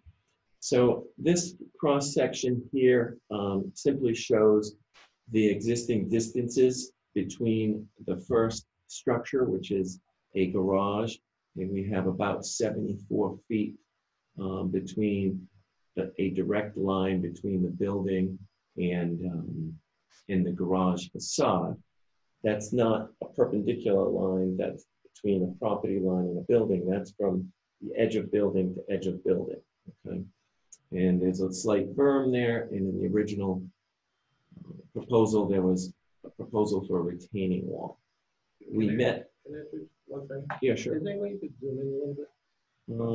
It's that plus symbol. Yeah, right if there. you can pop that over just a little bit bigger, that would help us. Peter, also while we're doing that, I think there's a volume underneath the desk that's echoing. Sometimes it gets kicked or something, and better. Okay, try. Oh, It's way down there. Oh, is it? You're just trying to make me look, all right? Here you go. Okay, is that a better image? Yeah. Okay. Is that better? The other way Yeah, around. we have audio. There's two ways. I think we're good now. It's all video, we have audio. Okay, no problem. So this is the existing condition which the board experienced. After meeting with Gene, we had a productive meeting, and one of the things that I hope came out of that meeting is not only a reasonably comfortable solution, but mostly a level of camaraderie and that we're neighbors and we're butters. And I really stress that with both Gene and Enzo, and also with Lisa Hunt and Donna Moody, who are the next neighbors, which we'll talk about in a moment. It's really my intent to create a situation that we can attempt to create a buffer on paper here today, and when we actually start construction, somebody may have a slightly different opinion as to where the gaps are in the buffer and what we could do now that the construction is taking shape. So one of the things we've done here is we've moved garage number 2, which is this garage. We've slid this garage about 27 feet away from its original position. Garage number 3, which originally was right here, we slid that about 75 feet down the property line. And it also goes down a slight ledge slope further away from, of course, the direct abutters.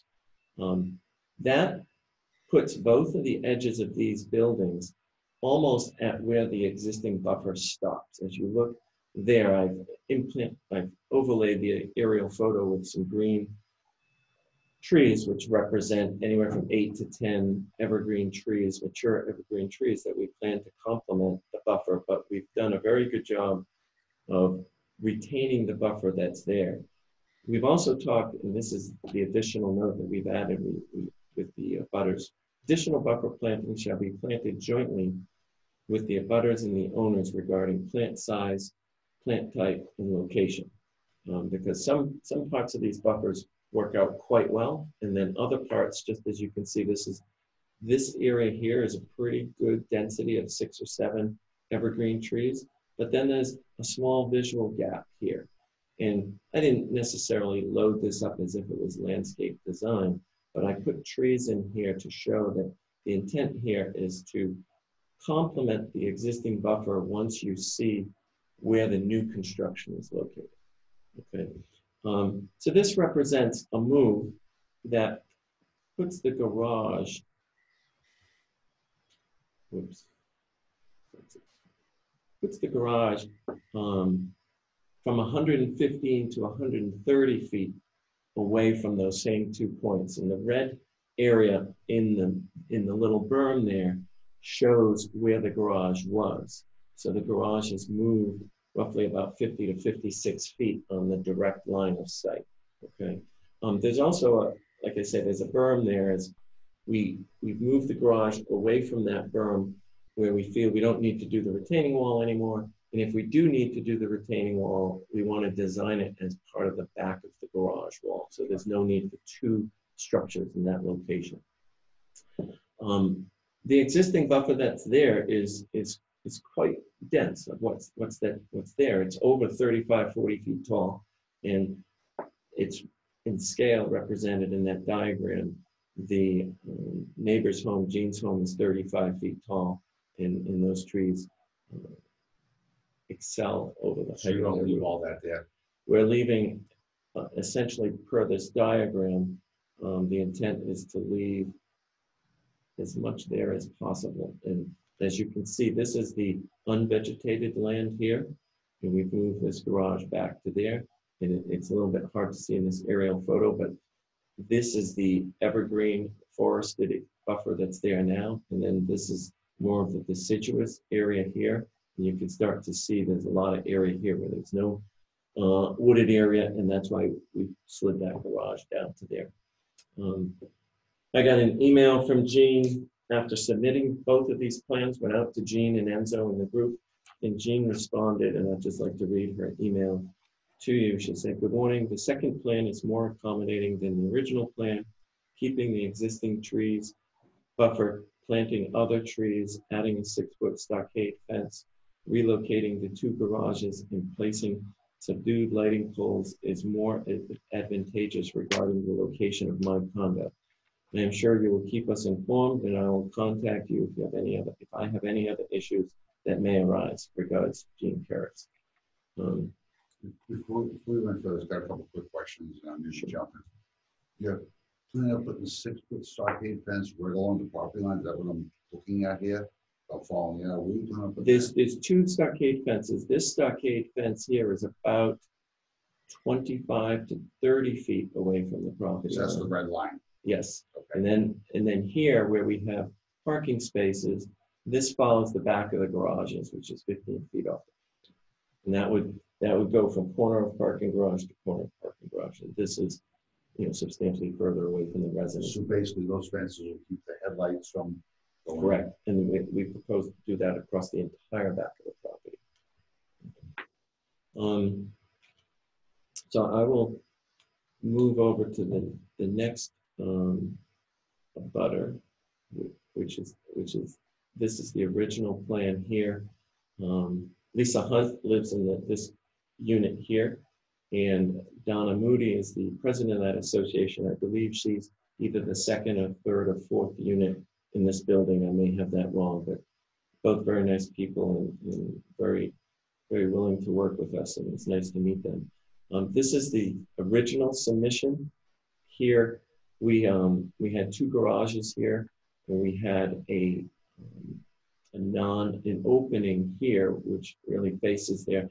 This has a very dense vegetated buffer here. As you can see here, a lot of evergreens, a lot of evergreens, a lot of evergreens. But we walked it. We walked both sides of it. There's also about a 8 to 12 foot berm, existing berm that will remain between the 2 properties. But we did propose a few changes here, and that would be to slide this garage here to create, we showed them the sections and we described how the garage would work and how a 22-foot garage with a 9-foot wall to the eave and to the peak of 15 feet would allow for a very good buffer and significantly better than a fence. So both Donna and Lisa felt that that would be an appropriate move to slide this garage in here. And we saw, certainly over here, and you can even see by the tone of the earth, this was an area that needed help from a buffering perspective. And then we added wherever else we could. And we talked extensively with Donna and Lisa about working with them once we set up construction there and we do some framing. When they start to see things, we would be able to be in a position where we can fill in the buffer at a point that is mutually agreeable, not only to us, but really mostly agreeable to the butters. They're the ones there. And the nice part here is Lisa's biggest concern was her 2nd floor windows, of course. She understood the 1st floor was reasonable. And as you can see here, there's a significant tree line there.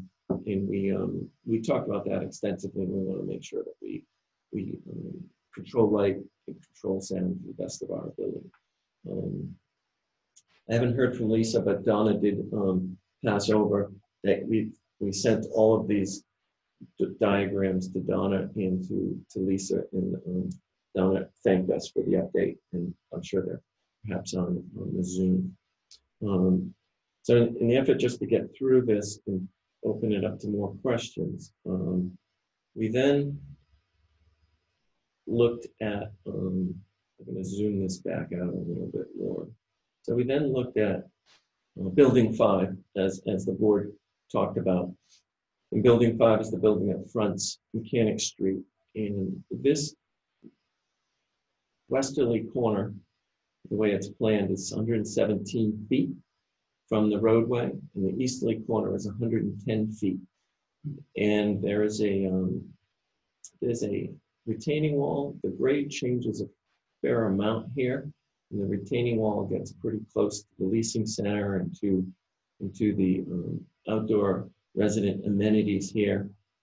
So we went out there and we studied several things. Let me just scroll here a little bit. You can hit the down arrow. Go to the next page. Oh, there we go. Thank you, Brian.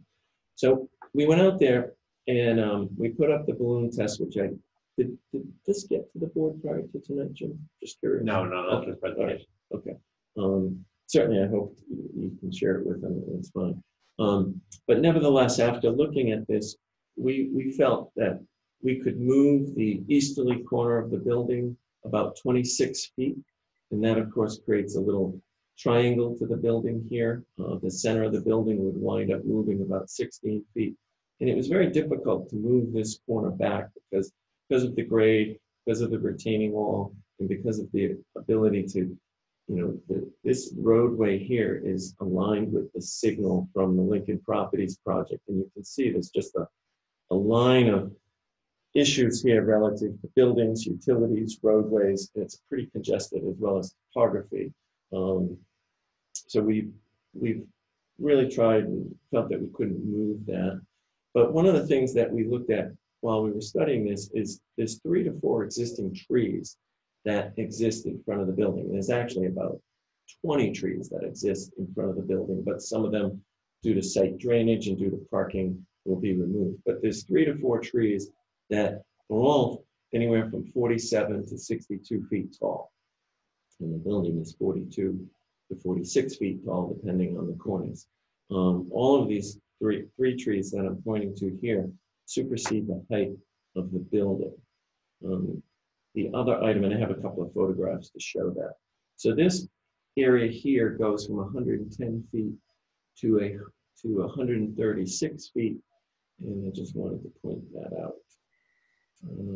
Let's go to the next slide. Oops, went too fast there. So this is the balloon test. I'm going to zoom in on this a little bit. So this is the view if you were traveling east, going towards Franklin. This would be the westerly corner, and right there is the balloon that is the top of the cornice line, which is 46 feet above the planned grade. And you can just see the scale of the trees. Now these trees here would be removed during construction, but several of these trees here we're trying to keep, and we've been working with Jesse Johnson. We're going to tweak some drainage pieces and keep as many of those as we can. So that just gave you a sense, and I know it's hard to always read these, but we'll go through them. There's another view of the corner of the building as viewed from across the street. And this is a very mature tree with about a 36-inch caliper. This tree is taller than the building that's being proposed, and this is one of the trees that would remain in place with some beneficial pruning. Okay. The other shot, oops, sorry about that. The other piece is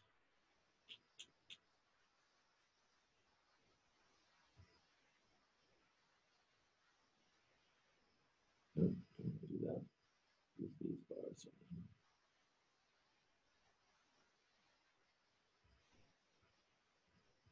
Okay, so we showed you that one. Sorry about that, gentlemen. Then we did a balloon test from the other side, which gets a little bit more complicated. We just as a sidebar, we purchased 10 balloons. We popped 8 of them, just due to the trees and the vegetation. But at the end, we were able to get 2 3-foot balloons floating, and I don't know when they popped because we left them in place. But nevertheless, this is the the easterly corner.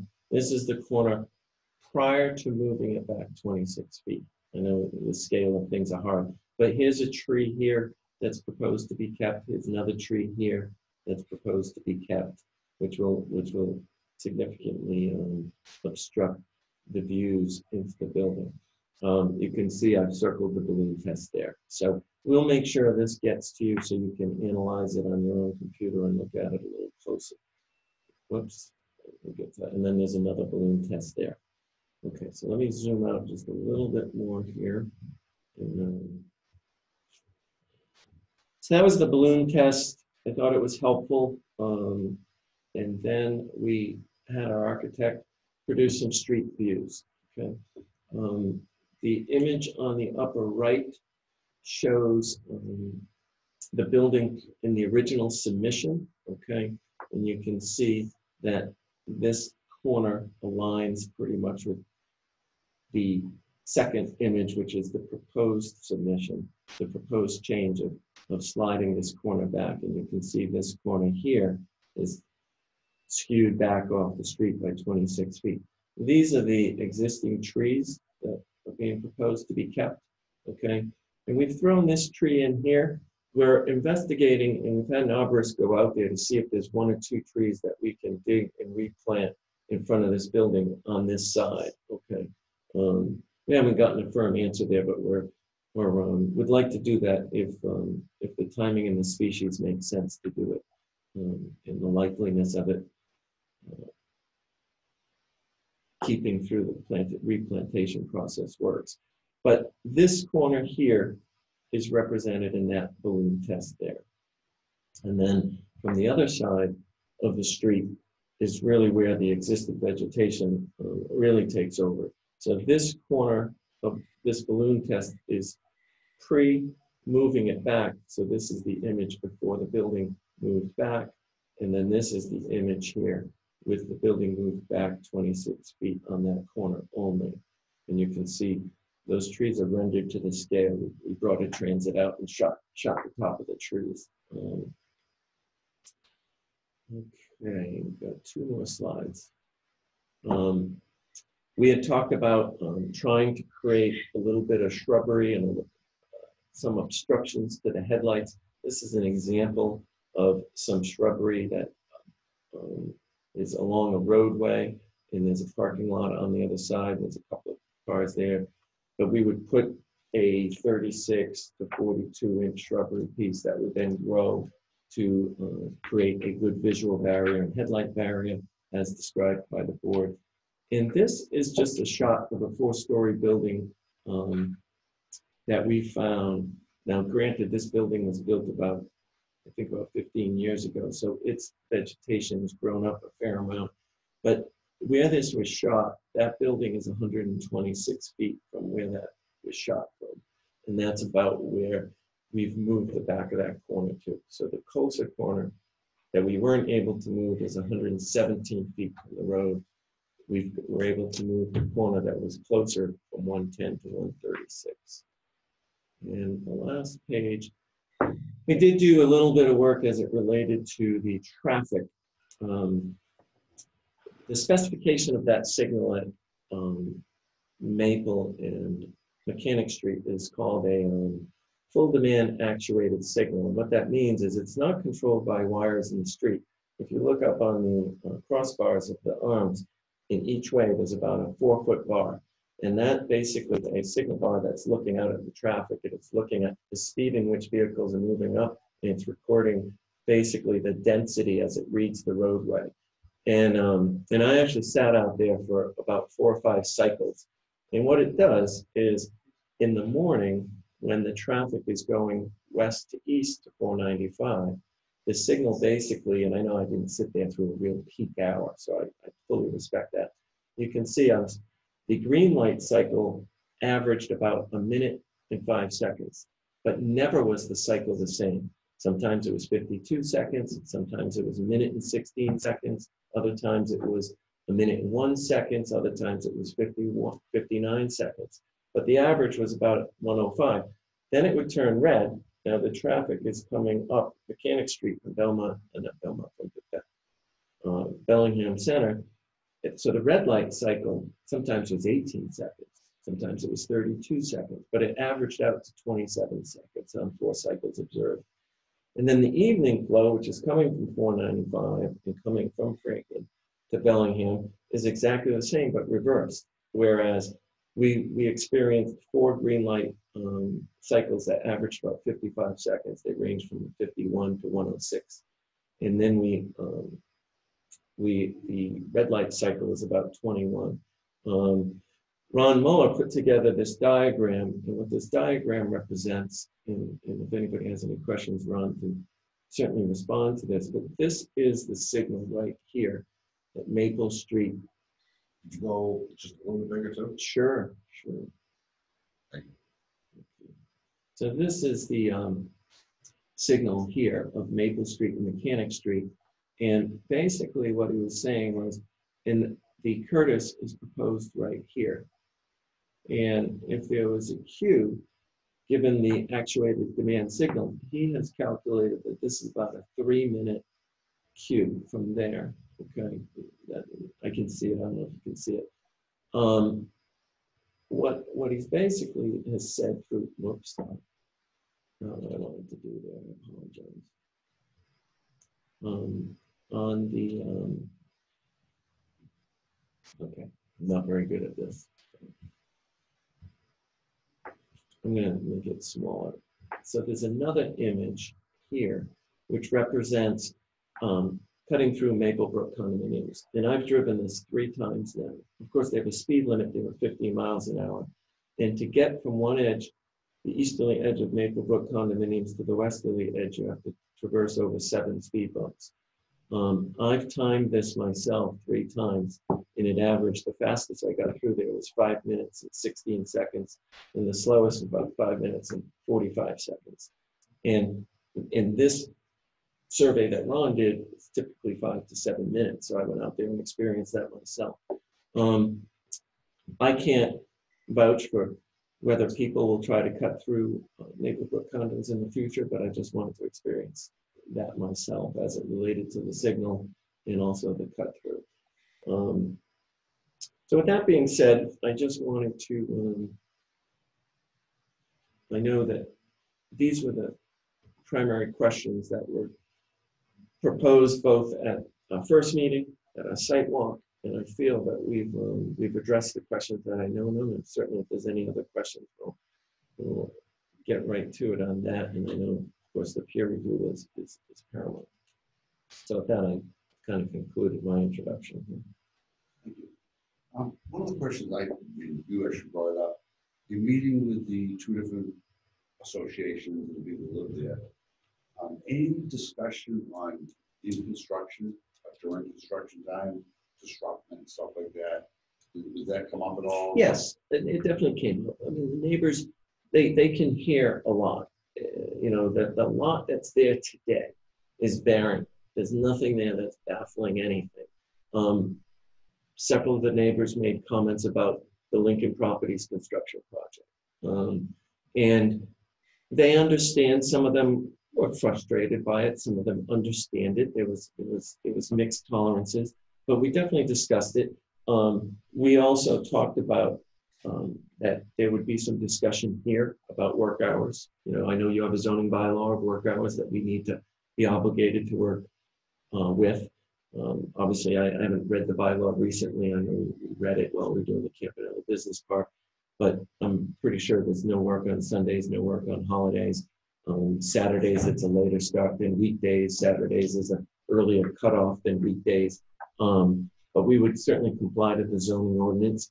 And we would also, when we have activities that are closer, certainly to Jean or to Lisa Hunt, we would be a bit more respectful about when we start here. You know, when we're building that garage, it might not be the 7 or 7:30 start. It would be something more respectful to an 8 or 8:30 start. We've done a lot of building, and we've done a lot of building with the butters, and I'm sympathetic to their concerns. But we definitely had conversations about it. I'd also be concerned about dust control as you're up in that section. Absolutely. We usually have a water buffalo truck on site full time, and we try to keep any soils during the dust season and the windy time. But there's other measures, but absolutely. Do your trucks that go in and out have the guards down that go behind the wheels, or The mud flap guards? You know, we haven't contracted with the site contracting entity yet, but most trucks have that. But we can certainly check that provision. But I think, you know, if we do have a dust issue, we found that the water suppression handles it best. Another question was, I remember when we were on the site visit, you mentioned some lights were up high that might hit some of the abutters, and you're gonna move them and put them on the garage.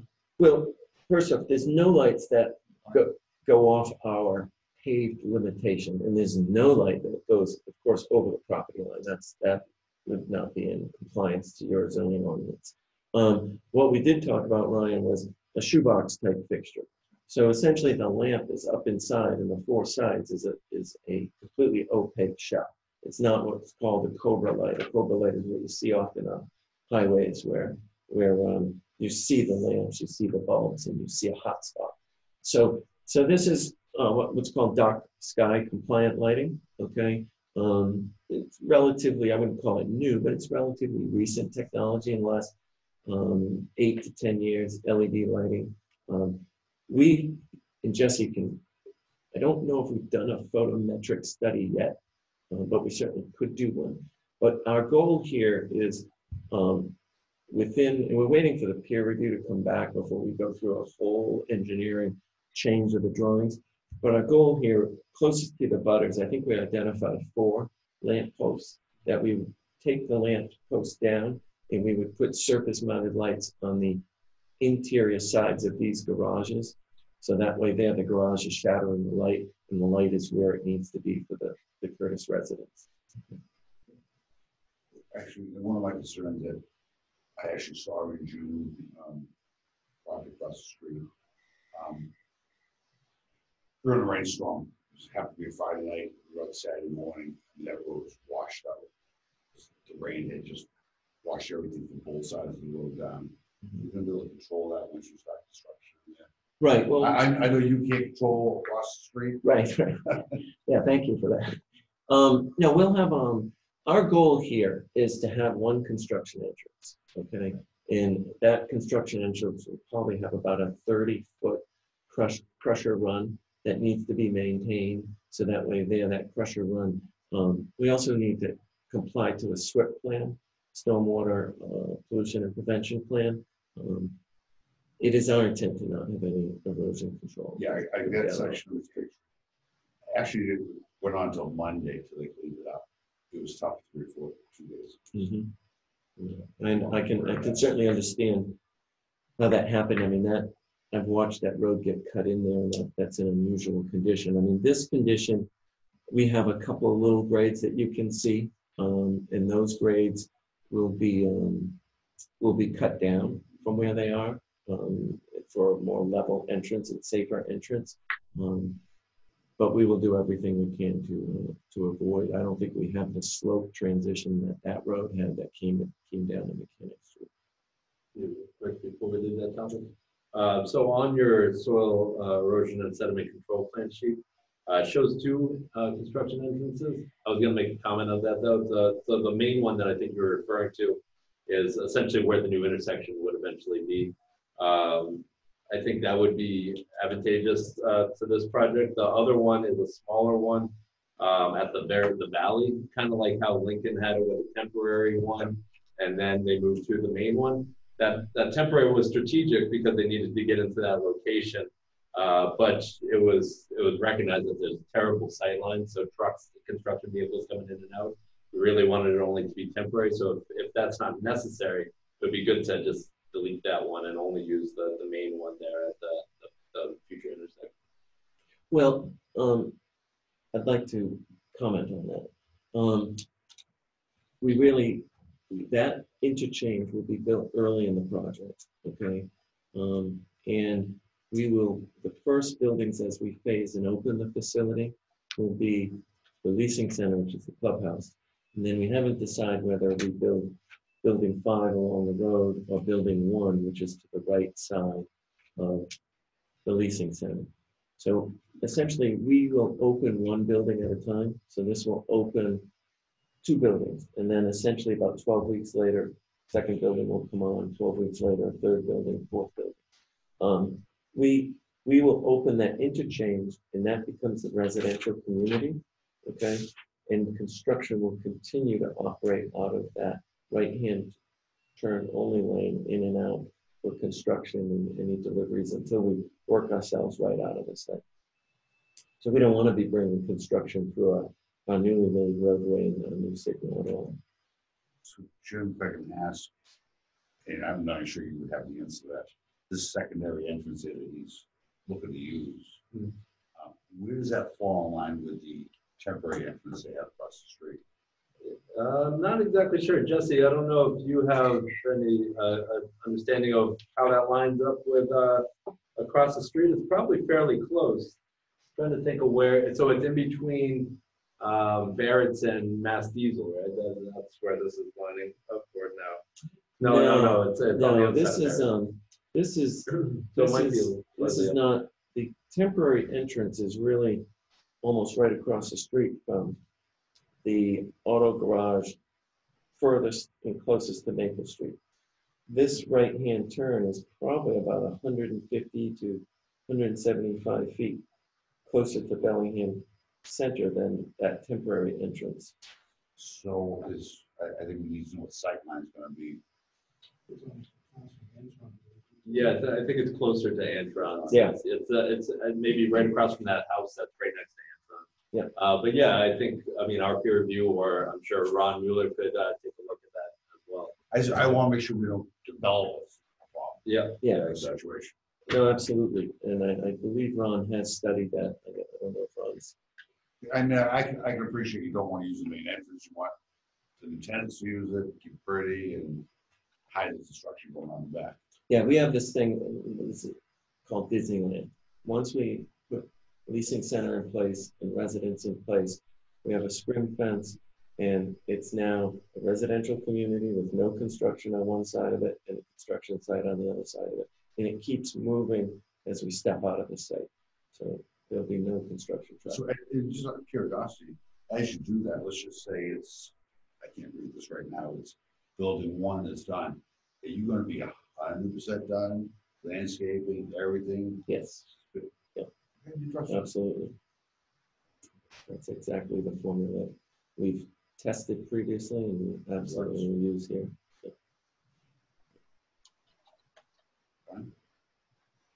I'm just thinking some other developers in town that are currently constructing things don't subscribe to that methodology. So thank you for working with the abutters. I really appreciate it. I appreciate your genuine desire to try to work with everybody to make this fit in. But I still have some concerns about the prominence and scale of that building that's the closest to the road. And also sort of some of the traffic impacts, particularly once we are all post-COVID and things sort of return back to normal, where there is the trains that are coming from Franklin and there's the schools are getting in and getting out. Because I know for sure that pre-COVID heading towards Franklin on 140, it's not a 3-minute delay there. I mean, the backup went all the way to the road in which the high school was. Right, and I know that it's a series of stops and starts. Is there any, so to go back to my first point about the scale of the building by the road, is there any way to sink it a little bit, change the grades a little bit so it's less prominent? The grade of that building is down about 6 feet from where the grade is. I don't know if when you walk on site, there's a stake where that corner is, where that, if you wanted to go on site, you'd see it. I believe it's still there. That stake is about 5 to 6 feet taller than the bottom of the building. So the building has been brought down a fair amount. It's not being, as you drive by the road, it sort of goes up a little bit. So to your point, that building is not on the top of that small rise that you're visually seeing. That small rise is being carved out a little bit. You'll see a little bit of rise because we want to leave those trees there, and then it's going to go back down. Jesse, do you have your engineered drawings there to speak about the grade of that building. I know it's down from that state about, like I said, 5 to 6 feet. But I don't have the grades here with me. I didn't bring a set of drawings. Jesse, do you have that? I do. That's roughly right, Russ. That's about right. It averages because you got a grade drop across the span of the building, but you're averaging about a 5 to 6 foot. Bring that down additional. So we did bring it down. If you note on Russ's exhibit that the retaining wall is right there. So we have the clubhouse up at the higher elevation, and we dropped the residential building down quite a bit to work with the grades and go down as steeply as we could. We are restricted a little bit by the stormwater system that's in front of the building and the groundwater offset. We might be able to get it down a little bit more. We could certainly take a look at it, but it would be maybe a foot or two, probably not much more than what it is now.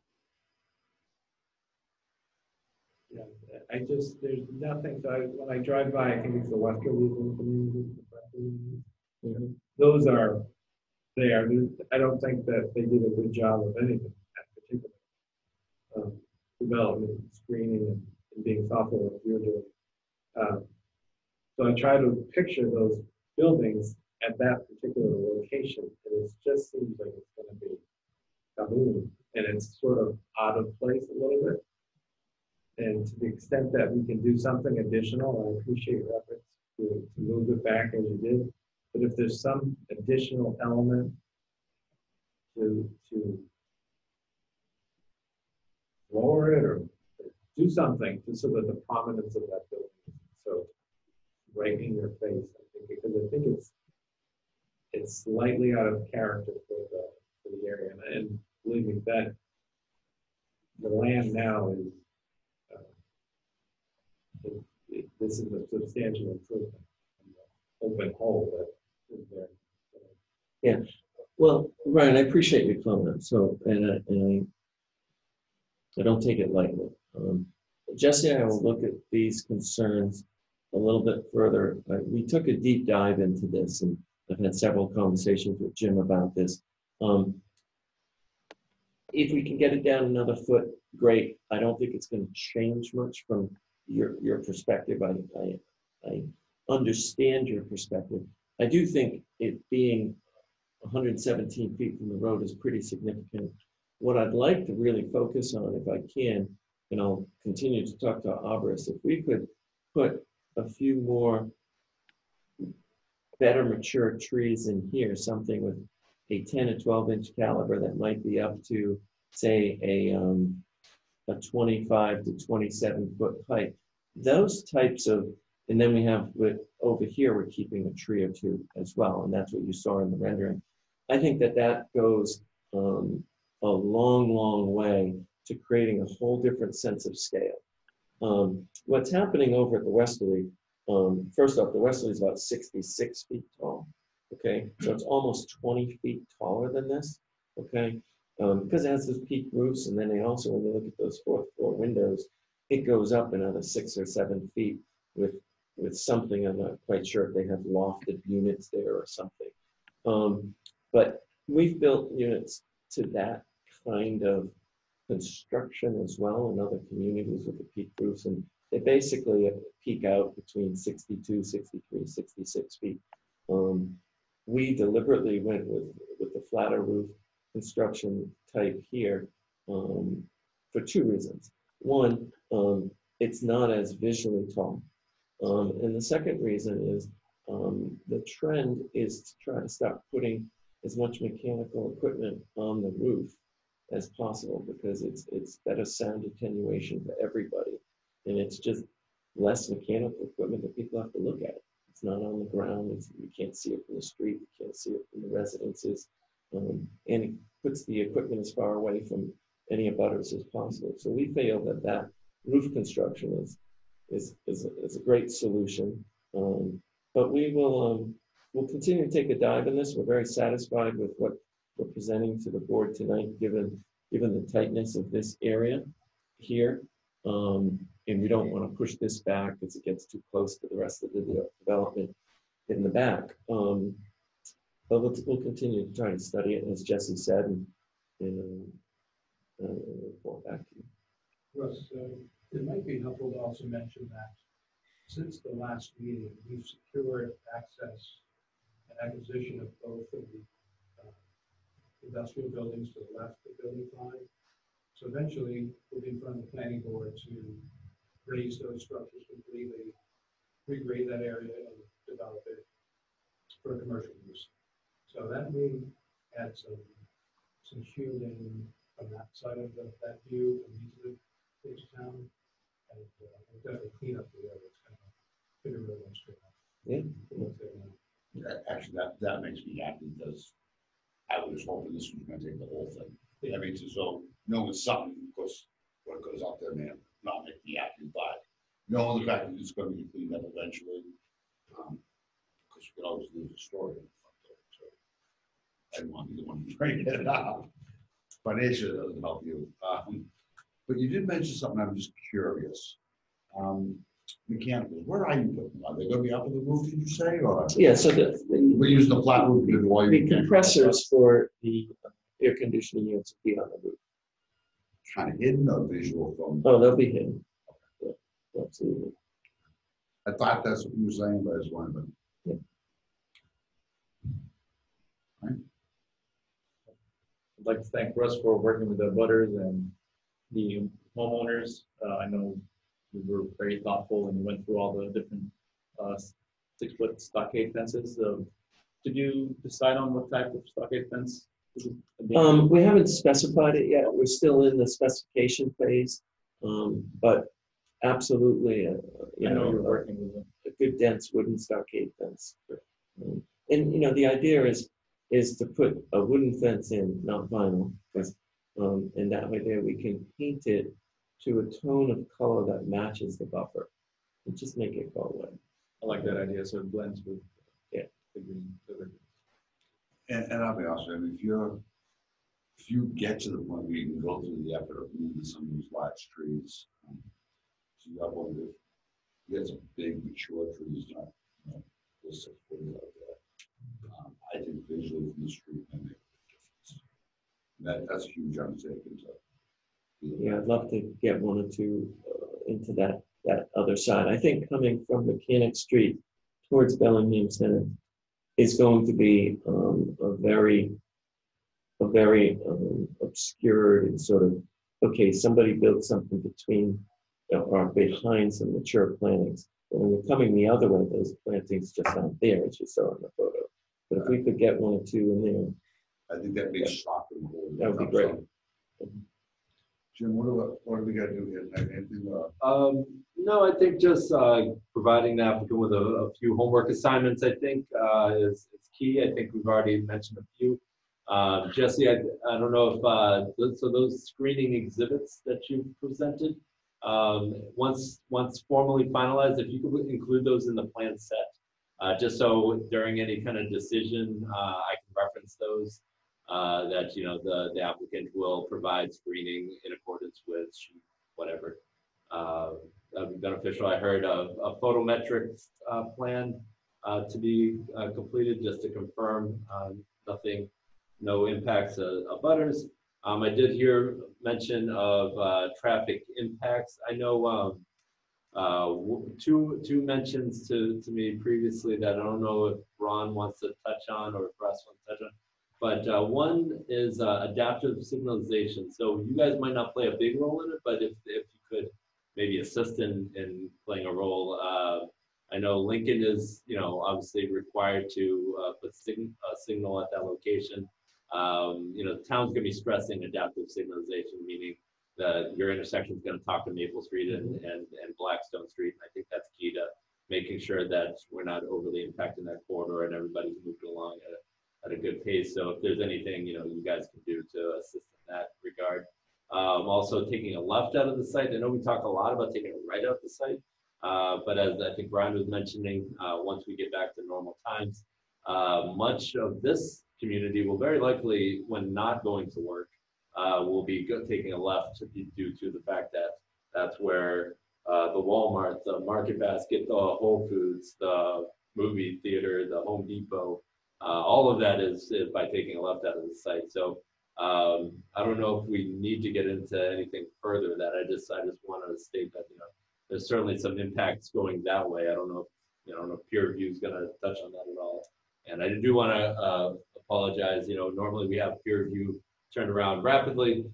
There was a family situation with our peer review engineer, so he apologized. He's trying to get that to us ASAP. I'm expecting it actually, honestly, probably tomorrow morning on my desk. So I'll get that over to the applicant so we can firm up those items.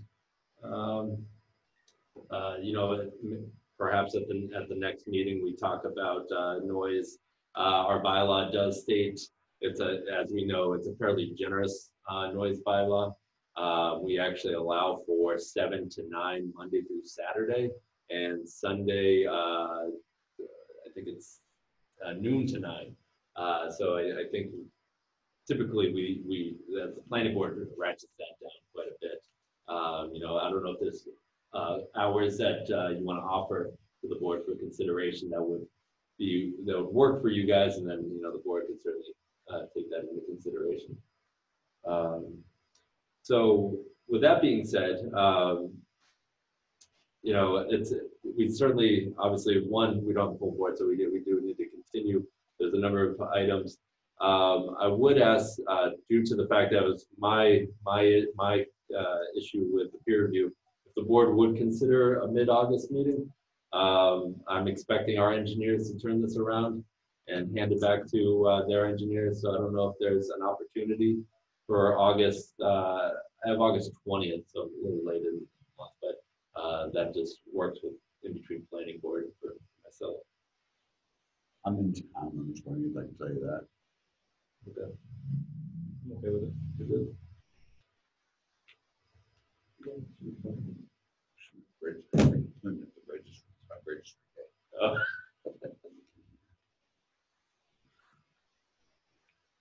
All right. August 20th, okay? Yeah, I'm sorry. No. We need a motion to. Yeah, unless there's anything else for you guys this evening. Yeah, a motion to continue to August 20th. Yeah. Are you good with coming back on the 20th with peer review? I believe I am. There's no sense of us being good with it if you're not. No, I agree. I checked my schedule. 20th works. Yep. I'll make a motion to continue to August 20th. Second. If I could, since it's going to be a peer review, Jesse, are you available on the 20th? Because that's going to be, you're going to be the key player there. I do have a conflict, but the other one I can get coverage for. This one's certainly more important for me, so I'll cover this one. Correct answer. Give me a second. All in favor? Aye. Okay, well, thank you again for your time. Much appreciated. We appreciate what you're doing, neighbors. Trust me, goes a long way. We do have one general business item, just the minutes of July 2nd. I should hit stop sharing. Oh, yes, yeah. Okay, good for you. There you go.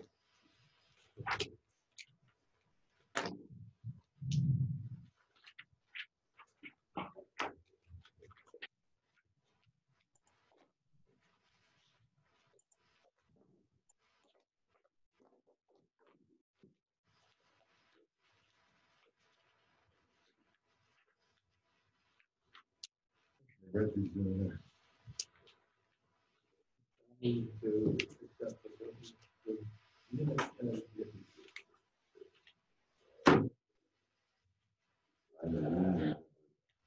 I read most of it.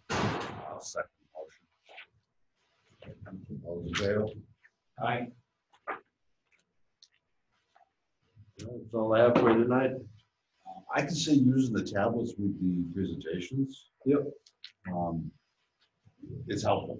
That's what I thought, bringing it closer. It's helpful. Sometimes the picture be a little smaller. Yep. Yeah. So with the it was the planning board it was the first run, and we had just the TV and the plans were in the back, and it just didn't work. So I was trying to figure out a way to bring us closer. So yeah, I think this works pretty well. Yeah. And one other thing I think we could utilize these for is, if the board, if you guys are interested in checking out the documents right before the meeting, we'll load the Dropbox icon on there. So you can just click on that. We'll load each of the board members or each of the board's documents so that you guys can just kind of scroll through, play around there too. So yeah, and any other thing you got to think of, I mean, they're here now, so. I mean, having the big open paper plans is extremely helpful too. Yeah. Yeah. But for presentations like that, that work. Get a motion to close the meeting. So move, let's go. Aye. Thank God Brian's back. Thank you all.